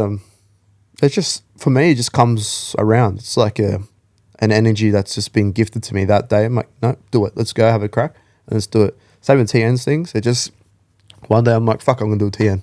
Next minute I'm worldwide. So it's just like, just happens, and it's the best time for me to be creative is on the spur of the moment kind of thing. That's sick. Yeah. I think, and I'm completely guessing, I have no proof to back this up, but I have this weird belief system that creativity is a muscle that you can fine tune if you don't use it very often. Like for me, in my instance, I find that because I don't express creativity enough, and I want to, it's harder for those moments of spontaneous impulse to pop up because I don't act on it. But for someone like yourself who's constantly just going through the motions of like bringing things to life, having an idea, doing it, they probably pop up more and more and more, and it's almost a bit more natural, you know? Yeah. So I think creativity, because a lot of people don't have it or use it or even know what to do with it, they think I'm not a creative person. But I think it's just something that you learn and you get better and better at doing. Yeah. And creativity ripples and transforms into all these different aspects, like from painting and graffiti to making shoes and videos and things like this. I think doing like being creative everywhere in your different aspects of life will stimulate you to one moment with your one thing that you really want to have a mad moment on.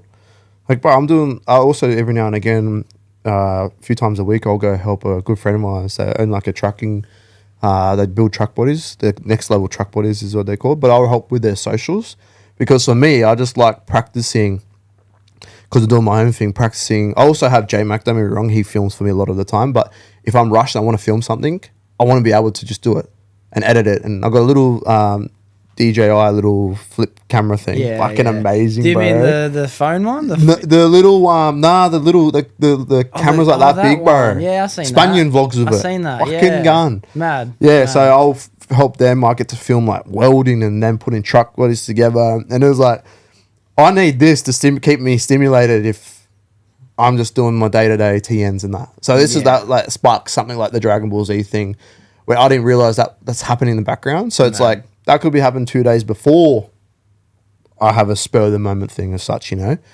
But yeah, man, I feel like doing or being creative in different aspects of life or around what you're doing really has an effect on stimulating one moment that could fucking change, you know, life forever, really. Yeah. Same with like I said about the TN thing, changed my life, man. Like just went.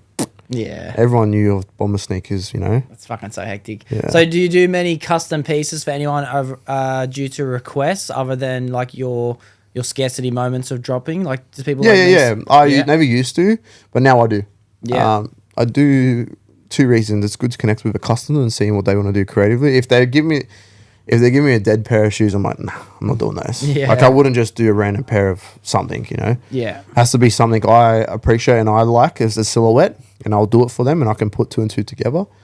But yeah, I do that. I do that most of the time, bro. I was just like, yeah, fuck it, I'll do it. Yeah, man. And what's the time that it takes roughly for you to make a pair of shoes? Like I'm assuming the ones you're doing a lot are a lot quicker. Yep. You know, but then when someone asks for a custom, like, and how do you even base a price on something like that too? Like, do you just guess it'll take me around this many hours? Or yeah, I don't put hours into the money I'm making. I just put it aside, you know, like buy this, buy that, do the work, and that's the wage I need to make in order to keep the business running. I come up with a price. It's weird, like being a tradie and a labourer for a bit. Like if I earn my day's work doing that of one pair, I'm chilling. So that's how I put it in, because they do take a few hours, and you got to set the glue, you got to template, you got to cut, you got to make your offcuts to put them in. Like sometimes if I can see little pieces missed around a TM bubble or something, I have to cut the smallest offcut to glue in with like a needle and let it sit there with glue, bro. And I'm like, just fucking trying to dry this. Please set to make it perfect. So our turnaround's 2 to 4 weeks. Sometimes it goes a little bit longer than that, depending where I'm ordering the shoes from, because most of the time it is from America. But I do have my plugs here, so I go 2 to 4 weeks. I go sale, buy the shoes, template, cut, glue, stitch. So there's a process, and then final touch ups. So sometimes I reckon start to finish. If I sat there start to finish, it'd be like 2 to 3 hours a pair. In my head, it's only an hour and a half of what I'm doing, but collectively with everything, the touch ups included, it's around 3 hours a pair, bro. Yeah. So yeah, nice. That's mad. And I love the fact that you put so much description as to what you're doing into your videos. You know what I mean? Like you can see the stencil, the layout, how you do it, the trace paper with the thing, and then you're de-stitching and this and that. Like, I think a lot of people are worried that when they give away too much information, someone's going to take it and run with it. You know, this big trend that I've been hearing lately is the only way to keep what you've got is to give it away. Yep. You know, and that's what I see in some great content coming out lately, you know, and it's like I don't feel like people are going to go, oh, fuck yeah, this is mine now. I'm going to go do the same thing. Now people see it like me and they go, wow, look how much effort goes into this. You know? That's look true. at the true art in which what this product is, you know. I think it makes people want it more, bro, seeing how the Vegemite's made, bro. Yeah, literally. I think at the start I was very opposite to that, and it did jeopardize your connection you do have, like with a Dragon Ball Z pair or something. I used to go to Nick, I'm like, don't film this, don't film that. And he'd be like, why? I said, bro, I don't want people jacking my shit. Bro, they jacked it anyway. They worked it out. So I was like, fuck it, let's just film everything. And now, like you said, they appreciate it more. And even when I chucked a few stitching videos on TikTok, bro, I woke up with like fucking 40,000 extra followers because one of the videos blew up. Yeah. And I'm just like, because I'm just showing everyone the craft, you know, behind it all. So, yeah, 100% right, bro. I like that. That. I'm going to take that with me. That one, that's a good one. That's sick. Yeah. So what about your life outside of doing what you're doing? You know, how do you like to spend your time other than stitching? Like, what do you do outside of this? And how much time do you spend a day doing it as well? I love my golf, eh? Yeah. Me and the boys, Nordo and Jordo, and my brother. Corey comes every now and again. There's a few of us that we just play all the time, and it's very addictive because we all have that athlete mindset. Yeah. You know, Jordan's, I think he's left this season, but he's been in the NRL for years now. But the competitive mindset with the boys is the best. So having that and going, oh yeah, who can put in the hole from here or this, that, whatever. That's what I love about golf. I'm a massive gamer, hey bro. I'm full nerd burger when it comes to that behind the scenes. People don't realize like I have this facade of like confident and this and that, but bro, I just game. Me and my brother, we've got this crew. I'm like, they're like, what is it you want tomorrow? I said, bro, I'll give you the shout out, you know? Like, I was like, nah. There's a few of us that play, we just play Rainbow Six Siege, bro. Yeah. But also for me, in my ways, is to hang out with my bro. Yeah. Because he doesn't like going out as much and he just likes being a homebody, especially after a long week of trade. So, yeah, there's a few of us, man. We've got a little crew there online and but we just jump on, have a laugh, and then go to bed. And I think that's a better way of spending time rather than going. It's not a bad thing to go to a pub, but like what I've seen growing up with alcohol and stuff, I got to stay away from that. So it's like, nah, hang out, game. People can say what they say, but I guarantee I'm better off gaming than fucking being on the street getting on it. Yeah. I'll tell you that much, you know. Yeah. So you avoid that intoxication lifestyle of indulgence and drugs and alcohol and all that stuff, bro. My background's Jamaican, so you put the two and two together. I don't mind that aspect of life and recreational stuff, but yeah, I'm not a big drinker because of what I've been through and what me and my siblings have been through growing up. I'll have a drink on occasions and Christmas and this and that, but yeah, I know for me personally, seeing what we went through and what my mum went through and stuff like that, it's not fast. We don't really drink. None of us kids do. So yeah, I try to stay away from it. Yeah, bro. I feel like the only thing that works for me is what's been growing on this earth, bro. And that's it. Yeah. Without like getting myself in too much trouble here, man. That's opioids. Yeah, bro. Keep on the opioids. But yeah, man. Like, yeah, my background's Jamaican, so we do love the reggae, and we do like to have a recreational smoke here and there. Yeah. I don't see anything. Problem is, it's been legalized everywhere. Yeah. Bro, Ty used to come in and be the funniest shit. He'd have a big old joint and be going, sorry, I'm busy. Hang up. It's too busy, at the studio. This would be the best. But yeah, I think there's a lot of stigma and stuff like that. But me personally, bro, creative wise as well, I don't do it all the time. Like, it's not a thing I do every day or something. But yeah, I see when the likes of like Joe Rogan and stuff talk about it to stimulate you creatively. I'm like, yeah, cool. I don't mind that. And I feel like the way we're going in a few years, it's going to be legalized here and you're going to be chilling. So of course, yeah. Mad. So how many hours a day do you like to spend working? Like how much time do you like to spend stitching? Brother, my dad always goes to me, because you don't work. But it's like, going back to the creative thing, I work when I feel like it's needed. So sometimes I'll do stupid hours, and then sometimes I'll do a bit here, there, then I'll do the content, and then I'll do this and I'll do that. So it just depends what's going on around me. I don't necessarily have a 9 to 5. I'll just do what it needs to get done. If it needs to get done that day, I'll stay up as late as I can, make sure it's finished, So I think I work better like that, like more spontaneous. I do have a routine, don't get me wrong. I do have a routine. I make sure I go to the gym this time every day. I wake up, I get everything done. But when I'm in that work mode, what I'm getting done is just a reflection of what's going inside up here. So yeah, I need whatever's first priority done, and then everything else just kind of happens when it's supposed to. Yeah. I think that's how I work best, Yeah, man. I love that. I might have to take a quick pause, bro, because I'm going to piss my Go, bro. Go, bro.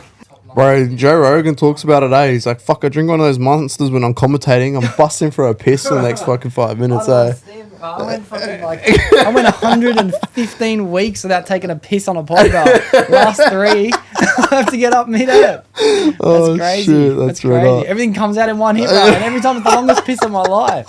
Every time. I'm sitting there going, am I still going, bro? Yeah, bro, as soon as you say I need to go piss break, I'm like, fuck, I'm going to have to hold on here. I don't want to stop. Do you have to go? Nah, I'm good. Are you sure, bro? I'm good. After this, probably, yeah. Yeah, sweet. We're not going to record for too much longer anyway, bro, but there's definitely some more things I want to pick your brain about. Do you have any more pieces that you're excited to put out that you've been sitting on the back burner for, like you said with the DBZ one? Bro, honestly, I feel like I'm at the point where I've been behind the scenes, and I've spoke about this a few times. I've been building my own sneaker in Portugal. I'm so glad. Bro. I'm so glad I did that, bro. I've been doing it for 3 years, and I get impatient sometimes because I get why people don't do sneakers. It's fucking hard. So that's what I want to pump next. There's nothing else I want to do other than pump the Bombr brand, and I've got the best people around me, creative wise, that know fashion, they know the ins and outs of it, to make sure my stuff will work. So I'll get the boys who like Seta and Jordan, who I've spoken about. I'd go like, I had samples come in. I'm like, can you wear this? And then they let me know honestly. I don't want you just blowing smoke, and they don't. They're the most honest friends. But that's the next thing I want to pursue. But pursue it properly is that, bro, because that's the stuff that I want. That's the big fish, big pond moment. Just go fucking everywhere, bro. I want to see Bombr shoes with the B on it everywhere, So that's my next step. It's just, it's a long process, and I've been talking about it for so long. I swear I mentioned it on the first podcast I've ever did a few years ago. But that's the next thing, and it will work, and it will happen when it's supposed to. I feel, like I said, if you're having a buffer period and you don't realise all these energies around you are making it happen for the right reasons, Yeah. So that's why I think I haven't really forced it. I'm not hassling manufacturers all the time. I used to, and I'm like, doesn't get me anywhere. So I'm like, be positive. It's going to work out when it's supposed to. Just chill, get set up, making sure you're still making money. You got the right people around you. So when the Bombr shoe does drop, I'll be sweet. So that's the next venture, bro. Mad. 100%. It's going to be that. And what's that journey kind of look like in pursuit of trying to grow a pair of sneakers to life from nothing, bro? Like how many manufacturers do you have to? Is it one place as the whole thing? How do you how long does it take to get sent? But how does that look? That's a long fucking thing. It took me a year to find the manufacturer. Yeah. I was 1 year gone. It took me about 6 months to design the shoe how I wanted it. Like, I'm pretty artsy, so I drew it on my iPad.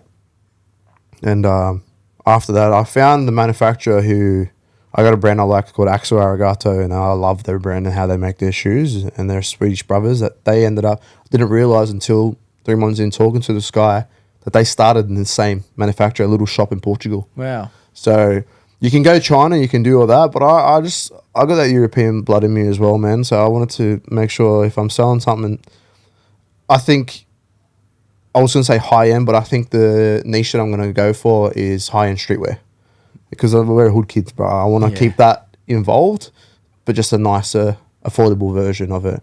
And I think the way trends and stuff are going now, I think it's a perfect market to hit and have my shoes involved in that market. Because we got room at the moment, bro, inside of culture for sure. Like literally everything's falling down. You know what I mean? Like no one's paying much attention to anything that's recently popping. There's a couple brands that are recently popping up. I can't lie, but I don't know. There's no desires at the moment. You know? Yeah. So, but yeah, that's the next thing, bro. And with that, it's fucking not easy. So it's a 3-year process. Finding the manufacturer, jumping on Skype calls at like 12 a.m. It's not easy. Them sending you, oh, we got this sole. Yeah, I love that sole. And then they go, fuck, actually, they only do half sizes. We're going to have to find something else. And it's like, what do you reckon about this stitching? What do you reckon about this tongue? And you're constantly altering and changing stuff to get the perfect outcome. Yeah, that's why I know people touch shoes, man. But for me, I wouldn't give up on it. So I'll just keep going until it actually works. And hopefully, I think it was the beginning of this year. I said, end of this year, I'll have it. Yeah. But fuck, at the moment, I'm like, whenever it's meant to happen, it'll happen. So I'm not putting a time frame on it anymore. Yeah. But God willing, and I hope that's the next thing. Yeah. Fuck, that'd be so hectic, bro. That'd be so hectic. Have you ever had a pair of shoes come out from even in Australia, realistically, bro? Like, I think there's a few Australian brands, but I want it to be the first West Syd, man. Yeah, definitely not West Syd. Like Bam Bam and that. Like they're the first, you know, James Tahuna and that back in the day in the UFC. I wanted to be the first to make a shoe these ways. So I think I will be. So hectic, it's actually insane, man, because I never thought my life would be where it is now. And make my own shoe in Portugal. It's fucking spin out, bro. That's so hectic. Like I could go back to, man, it all starts from here. Yeah. And there was, before I think about it, because my brain's fucking doing everything right now, my good friend Pierce Jackson gave me the book initially and then told Nico to read it. It was The Alchemist. Oh, it's my favourite book, bro. Brother. It changed my life. Book, 2019 changed my life. Yeah. And when you have these moments, I'm like, fuck, am I doing the right thing? And I do a lot lately because I want to be doing more.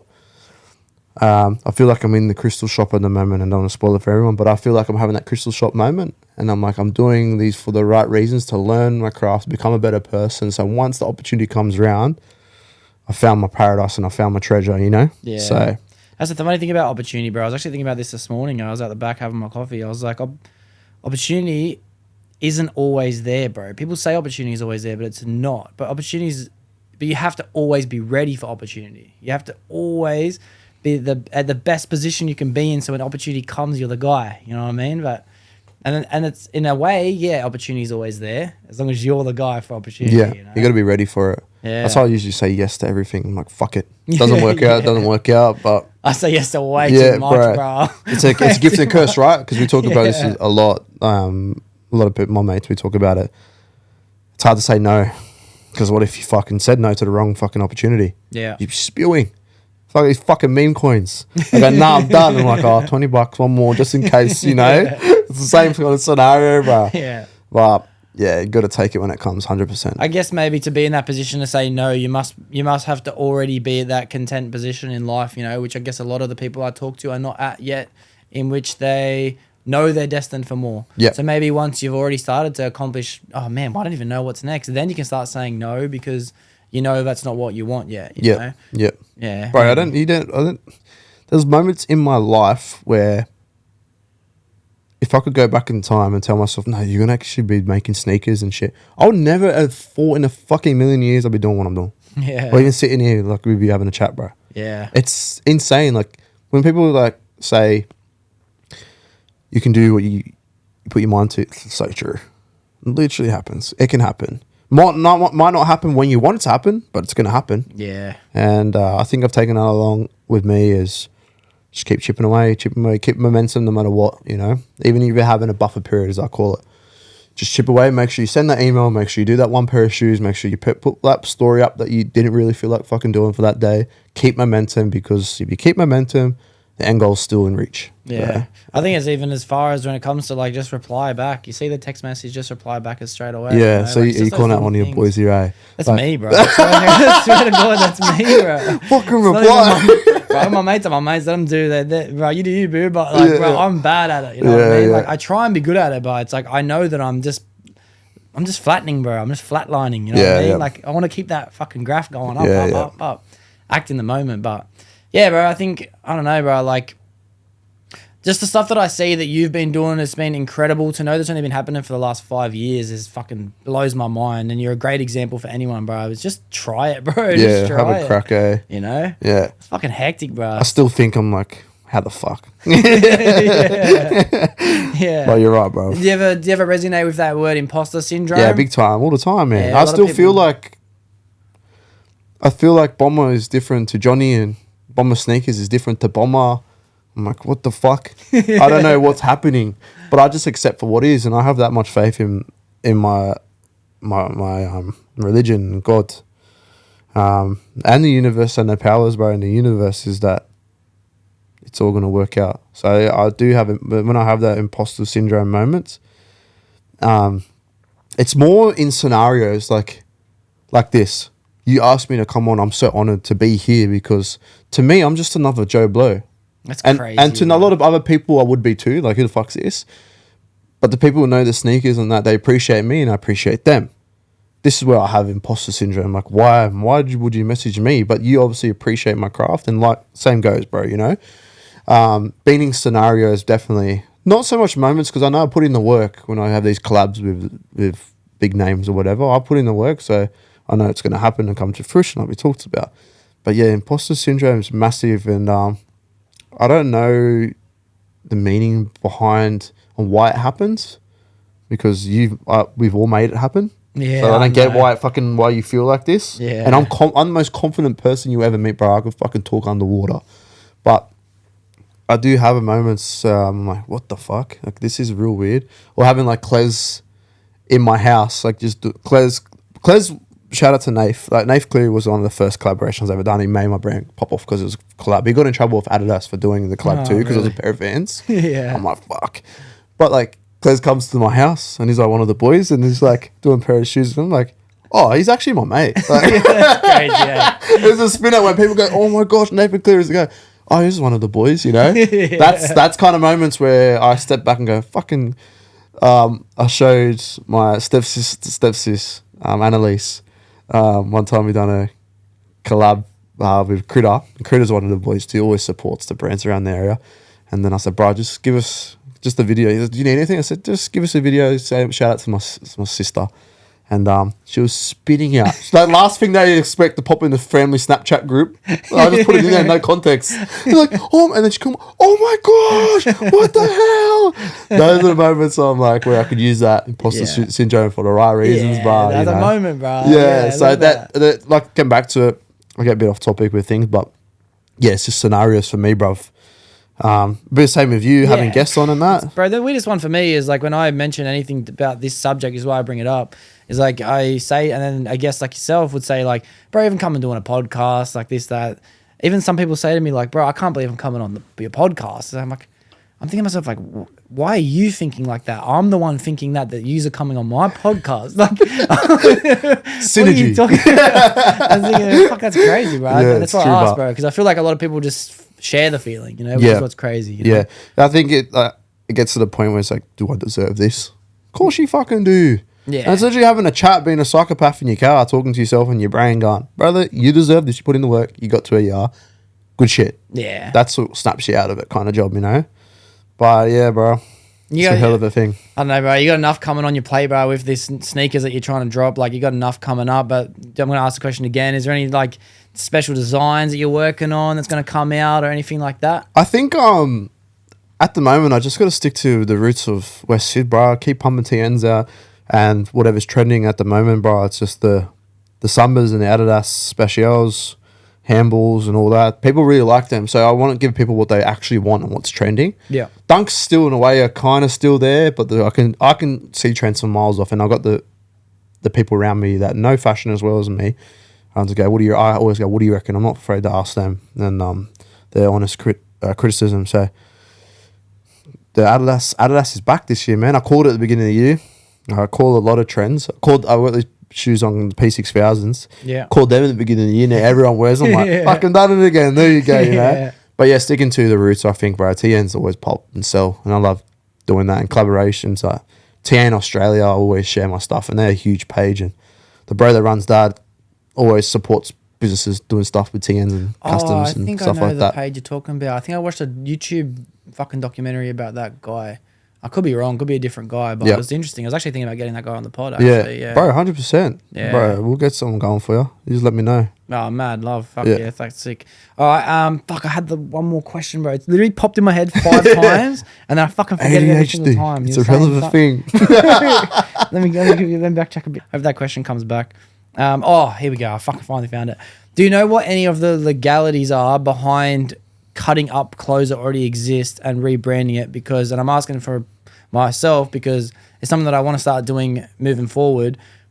The reason is because a lot of the clothes I like, it's not enough, and I just want to start putting different things together. You know, it might even just be my name on some of it, but sometimes I want to take this logo and put it on this shirt instead, you know. See, Guy Ritchie, good. Have you heard of Guy Ritchie? I don't think He's so. One of the best like directors of all time. He made like Snatch and The Gentleman and stuff like that. The movie The Gentleman.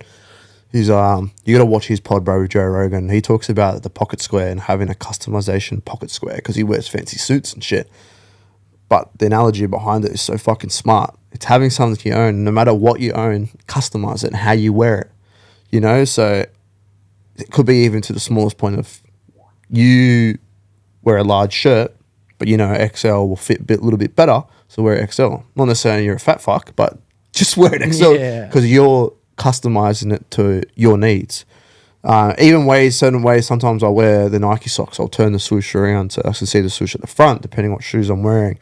So when it comes to that, bro, when the pocket square story is, there's nothing more fulfilling than having pieces of items of clothing or what you're wearing that you've altered yourself. Yeah. That's like fulfilling because now you're walking around, you're proud of having this. And if you want to go deeper in the legalities about cutting up bags and stuff, I've had my fair share of legal battles with some big brands. Really? Yeah, bro. LV hit me up for 10K. Wow. Yeah, so I'm just like, bro, I'm just a kid from the streets just cutting up some stuff, making affordable sneakers. Like, I get it, they're a big brand and this and that. But I'm just customizing shit. I don't get why you're coming for me. I'm just a kid from the area. Yeah. I had a good legal team behind me, and I just like, just don't put their shit on your website as much, man, because they're a big company. But I'm like, fuck them. Yeah. I get that point of it. So even the front runner stuff, I could do more front runner stuff, but I don't really want to hurt their business that's kind of fairly new, even though it's doing hectic, and cutting up their stuff and making money of it. I think in a way, and I've never really spoke about it, it's like, these are the rich of the rich. We're the kids from the area.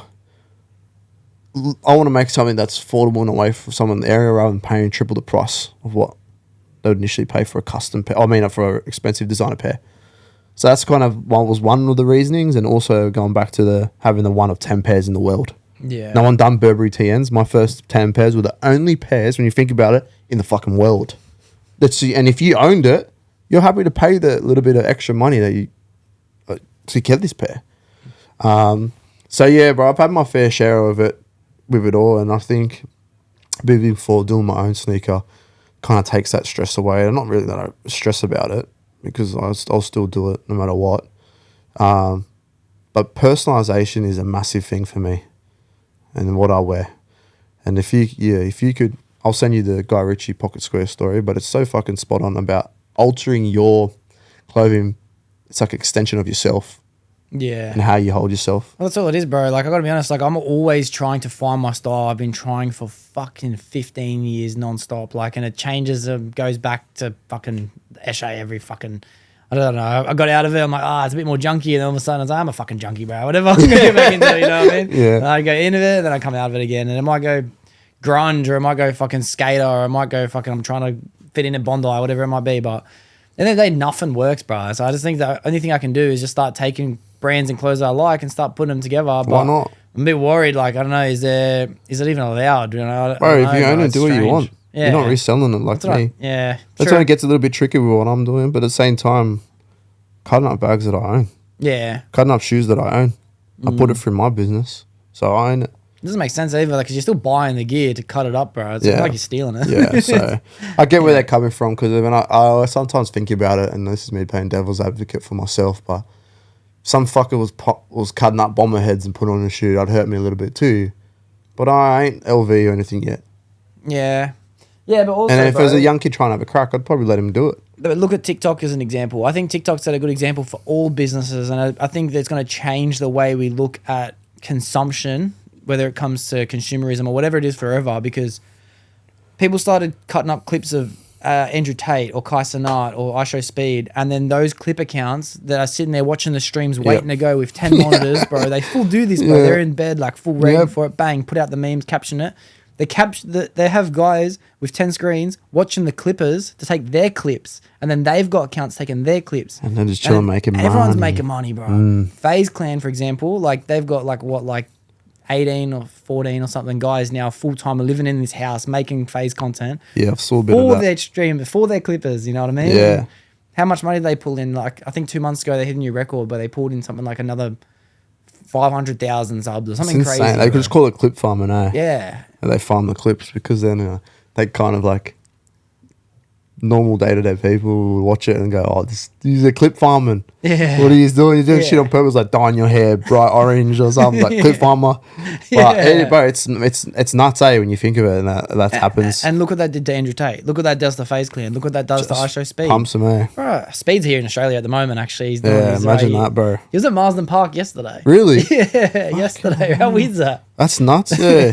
That's crazy. Yeah, me and my brother were talking about that. I'm like, fuck, it's nuts. Does he imagine if Spaniard or someone collab with him? Yeah, nuts. I think they will. It's crazy, bro. Some of the kids I went to school with are like holding the stream lights and stuff for him. I'm just thinking, how the fuck are you, how are you there? What is happening? Yeah, bro? it's nuts, eh? Yeah. Everyone's coming to Australia at the moment. Fuzi was just here, but anyway, I've gone off topic here. But the point I'm getting at is I think that all brands will start to understand that the more the merrier at the end of the day, you know? Yep. It's sick, bro. It's sick. In a way, it's helping their brand without realising.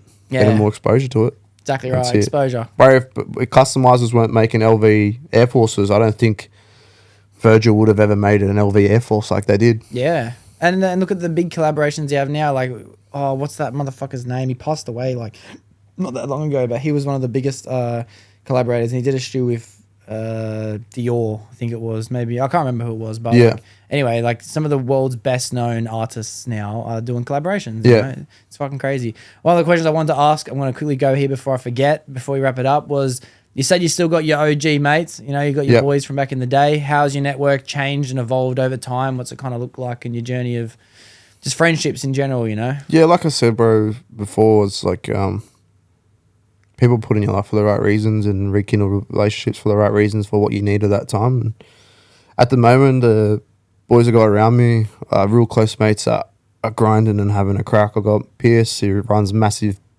building operations in the city, and Kills has just bought a house, and that shit's inspiring to me. He trains, runs at like 3 o'clock in the morning, goes to the gym, like works hard. I got Jordo, he's been grinding him in an NRL and working his ass off to get where he is now. Unfortunately, he's in this kind of same space that I am, that buffer period I keep going back to. And then I got Nordo.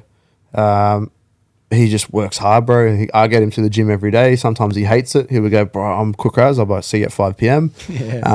But yeah, the circle I got around me now, bro, is perfect. I've got Setter and stuff like that, the creative boys. Is that Setter? Kyle, yeah. So that's a mad brand too. Bro, so it's one of your mates, and you just were like wearing all that gear. Yeah, I support. They support me, so I support them. And then his missus opens up the yard with her brother, and then you got young Liam. He's now helping Kyle with his stuff with Setter. So it's like this little group. Got J-Mac doing videography and stuff and killing it. I think everyone's trying to help each other. That's what the energy we have at the moment. No matter where we go, we're still going to help. And then I've done the podcast with Peachy, and Peachy was trying to do stuff differently. He come to me, he's like, bro, I like the way you talk in front of a camera. Can you help me? I'm like, fuck, I'll give it a go as long as you're willing to put the work in with me. And he did, bro. We've had some viral clips already. We've only been doing it for 4 or 5 months, you know? Yeah. So, yeah, that group around me is perfect. And also I've got a great partner now by my side who she's successful in her own right, and she's willing to let me do my own thing. And it's hard being, I think, as men, we always want to be providers, but when we look at generational wealth for our grandkids or the great grandkids, we have to have a few years in our life where we have to go hard or give it all or nothing. So it's great having a partner like her, and the moment I'm in now where I'm still willing to do that without having that pressure of providing. But yeah, bro, I think God and go back to the universe have put these people around me for the right reasons, bro. So it's fucking amazing. I love my life and I love everything that happens within it. Yeah, bro, I think it's perfect to what's happening now. It might not seem to me some days. I'm sitting there being a bit down on that, but I know I can pull it back. So I'll just crack on, and I know I've got the right people around me to make it happen. Yeah. So yeah, bro. Who you got around you is everything. A network is net worth, bro. Yeah, you hang around, bro, and you are the closest 5 people you hang around, as they say. So yeah, I didn't believe that for a long time, bro. Until recently, I started to understand. Like, I hang out with my brother a lot, and I see my dad and my brother, and I hang out with my sister. I see my mum and my sister. I'm like, then I make a joke, and then I'm thinking, I think my dad's made that joke before. You know? Yeah, what I mean? yeah, like, that's it. Fuck, Rub I off on am you. these people, bro. Yeah, you know? literally. My best mate Dell that I train with every day. Like, I talk now. I'm thinking, am I Dell? Yeah, right. If you have me and like say Jordo next to me, exact same tone, exact same slang, but we've been hanging together since the graffiti days, you know. Yeah. So, but yeah, it's funny how they rub off on you. It's so true, bro. Right, You literally are who you hang out with, eh? Like exactly. It's cool, eh? Yeah, mad. All right, a couple more questions. The second last one I'll ask you is mind, body, and spirit. How's your relationship with all 3 of those? Do you feel like any of those are lacking? Do you feel like anything like that? I have my moments where I'm really dive deep into meditation and manifesting and that, bro. And then I get distracted real easy because I'll get back to the grind side of things where action meets thought. And then that's too much action, not enough thought. So I'm in this constant battle of mindfulness, spirituality, and just the grind itself. So sitting yesterday at home, I'm like, I need to write down some goals again. I need to get it going again. Done it for this year. I've already completed those first tasks, so let's go again. What can I do? So I have these moments where it leads me back to what's needed at that time. I'm not the one to go, oh, wake up every morning, sit there, make it happen in my mind, you know, manifesting or whatever. When I need it, I'll do it. And then I can make it happen. You said you did it yesterday. How long were you playing on that thought for? Like, I need to make a plan. I think it's just what's happening around me. If I know that I'm feeling a bit low or something, I know that something's off, and I just break it down. And doing the drives with no music, bro, I usually tend to work it out for myself. And I've always been good at that because of what's happened with me growing up. So, yeah, bro, just one thought, go, you're a bit off. Your frequency's a bit off. Go make it happen. Write down your goals. Be in the right frame of mind. And you know, also I've taken 2 weeks off gym, so I feel like that also, even though it's helped me help my muscles and joints or whatever, you don't realize how powerful it is for your mind to stimulate that the positivity in life that's needed. Oh, while you are training. While I am training. Yeah. So that could be another factor. But I know putting that back in with mindfulness and spirituality and having more faith in God as such, and just goes, and then I work it out. It happens, bro. So it's a massive thing for me, and always has been. My mum had me doing it at a young age, writing down my goals, and if you make it happen in your mind, you can make it happen in real life, you know? So yeah, sick. That's mad, bro. That's mad. I feel like 2 are always going good. One's falling behind, pick up the other one will fall behind, but that's the juggle. That's literally why juggling it contains literally, objects, bro. It's constant. It's never going to be perfect like you see on social media and these people talk about it. You're constantly balancing both things out, or whatever it is. You're balancing them all out to meet when it's needed to excel what you're trying to do at that time. Yeah. And that's mad, bro, because you kind of use one to pull everything else back up again, you know? Like, it really literally, bro. You just might be like in training. And you train, you're good for that point in time. Okay, now you got to get back into mindfulness. Mindfulness is good. You chill, get back into your spirituality, manifest, make it happen. Pray to God, do whatever you have to do. And then you kind of then like, oh, I've done too much of that. Go back to train. It's like, you're looking down. You're like, oh, what the fuck? Yeah, I'm being pretty creative lately, bro. Creativeness going on there.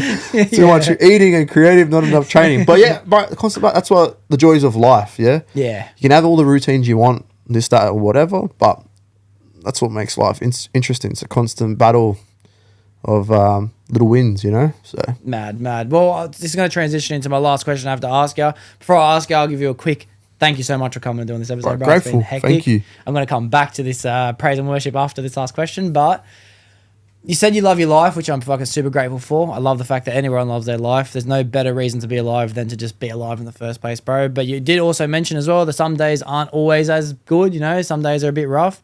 So you might have a bit of an insight to this, but I asked this question for anyone who just might be listening, who might need to just hear certain words in order. There's no right answer or wrong answer to the question, but the question is, if someone came to you because they were feeling depressed, mostly because they were just lost in their moment, what advice would you give that person? John 3:17, bro. You may not know now, but later you understand.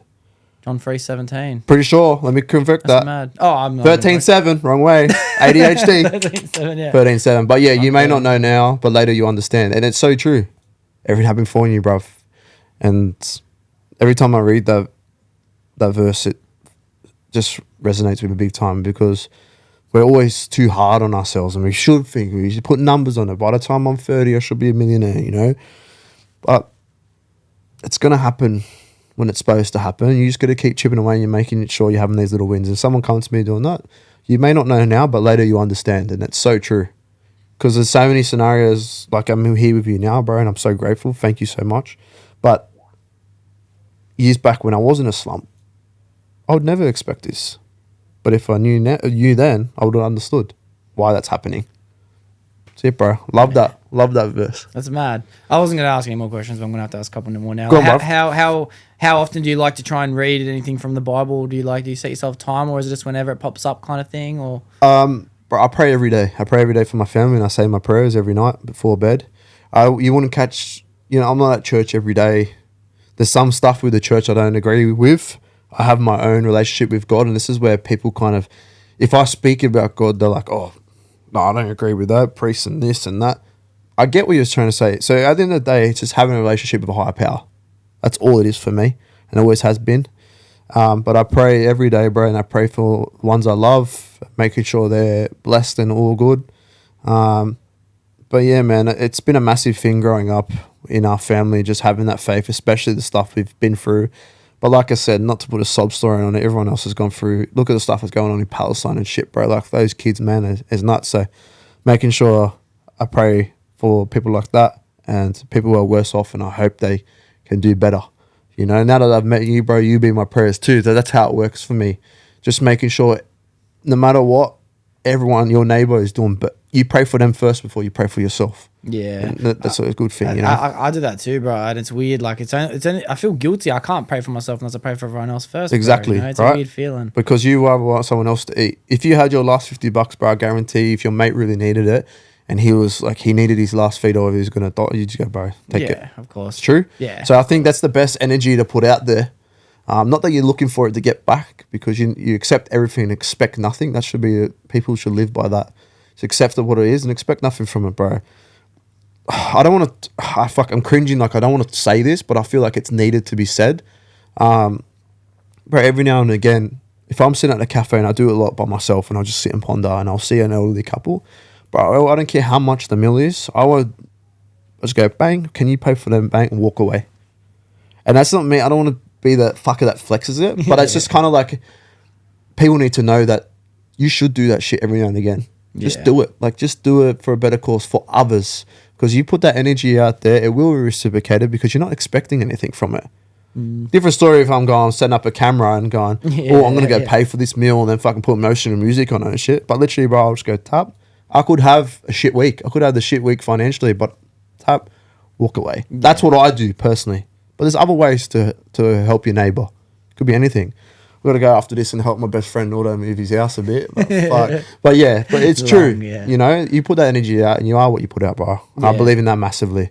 And yeah, like I said, don't take that as like a... No, I don't think it is, bro. I think it's nothing but inspiring to hear that other people are doing good things, because it makes people want to do good things. Exactly. And even people recording it and putting it online, like I seen Luke Irwin put one up the other day, like he was just putting $50 in baby formula packets and just leaving them on the shelves in Woolies, you know, and it's like, yeah, recorded it, but he also inspired a lot of people to do nice things. I think there's better ways of doing it. You know? Yeah. There is better ways of doing it, yeah. And just to quickly touch base on the thing as well, you've done it a couple of times this episode where you've said like, oh, you know, I don't want to say I've gone through this and that because other people have gone through worse things than that, but the worst thing you've ever gone through is still the worst thing you've ever gone through. You know? And that feeling, no matter what someone else is going through, whether they've lost an arm, lost a leg, lost their entire house, lost their neighborhood, whatever, someone else, bro, he's having the worst day he's ever lived through as well. Yeah, you know what I mean?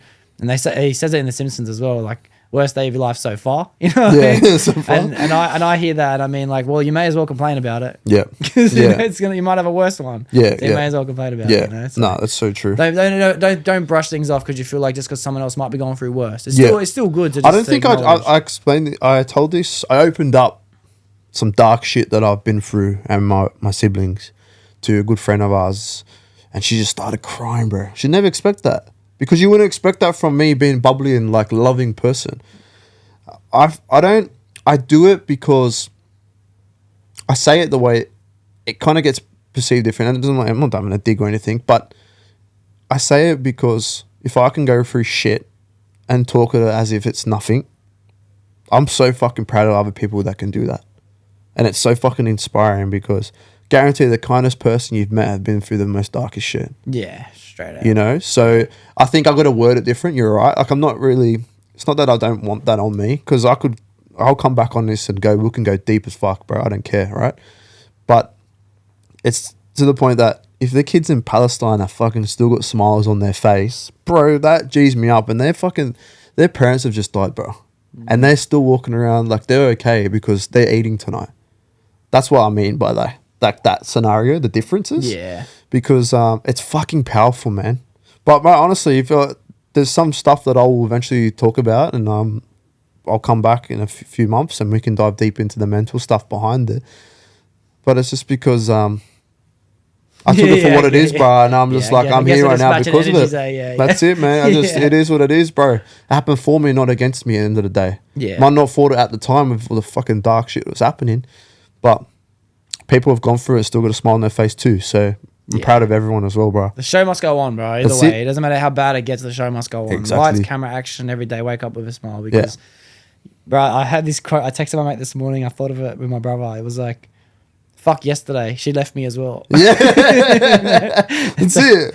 Like it on with it, eh? But you know what? Today's my new thing. That's it, bro. 100%. So, yeah, madness, bro. Well, to be honest, bro, whether we come and go deep onto it or not, whatever the subject may be, can't wait to have you on the podcast again in the future, bro. It's gonna Grateful, bro. Can't wait to see everything that's gonna come with this new journey, this new chapter, moving to Queensland, like the shoes coming out. Like you've already done a lot, and you're just getting started, bro. That's crazy. Grateful. I think I'm really grateful, bro. To be on chats like this, I don't get a bit emotional talking about it, but someone like yourself, it's mad that it's like I'm talking to me in a way. Like you're grateful for what I'm doing, but it's like a reminder, you're doing all right, bro. Because I'm my worst critic. So like talking to you, it's going, fuck, actually, Johnny, you're doing all right, bro. Like keep fucking going. Because you don't realize it, bro, because it's you versus you every day.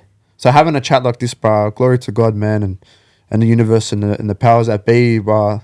Thank you for bringing me on, man, because it's also a reminder to me that I needed that I'm doing okay. Whereas if some spin outs driving here, bro, I'm driving and I'm just thinking. And one thing my mum used to say to me before she passed, she was like, "I will give you signs through the angels, bro." This angel thing, this like a bus or something or truck. Says angels or something. It was fucking beautiful. It drove straight past me. And then another thing was butterflies. Like she'd remind me of butterflies. And I'm just sitting in the traffic, I'm like driving here, and a massive butterfly coming. I think today was one of those days that I needed personally, and I want to thank you, bro, and good shit for making a podcast happen because I needed this more than you think, you know? Fuck, so bro. Grateful, brother. Well, thank you, bro. Mental. Thank you. It's mad to know what God can do, bro. God speaks to us all through each other, That's for it. our stomachs and for our ears, bro. That's it, bro.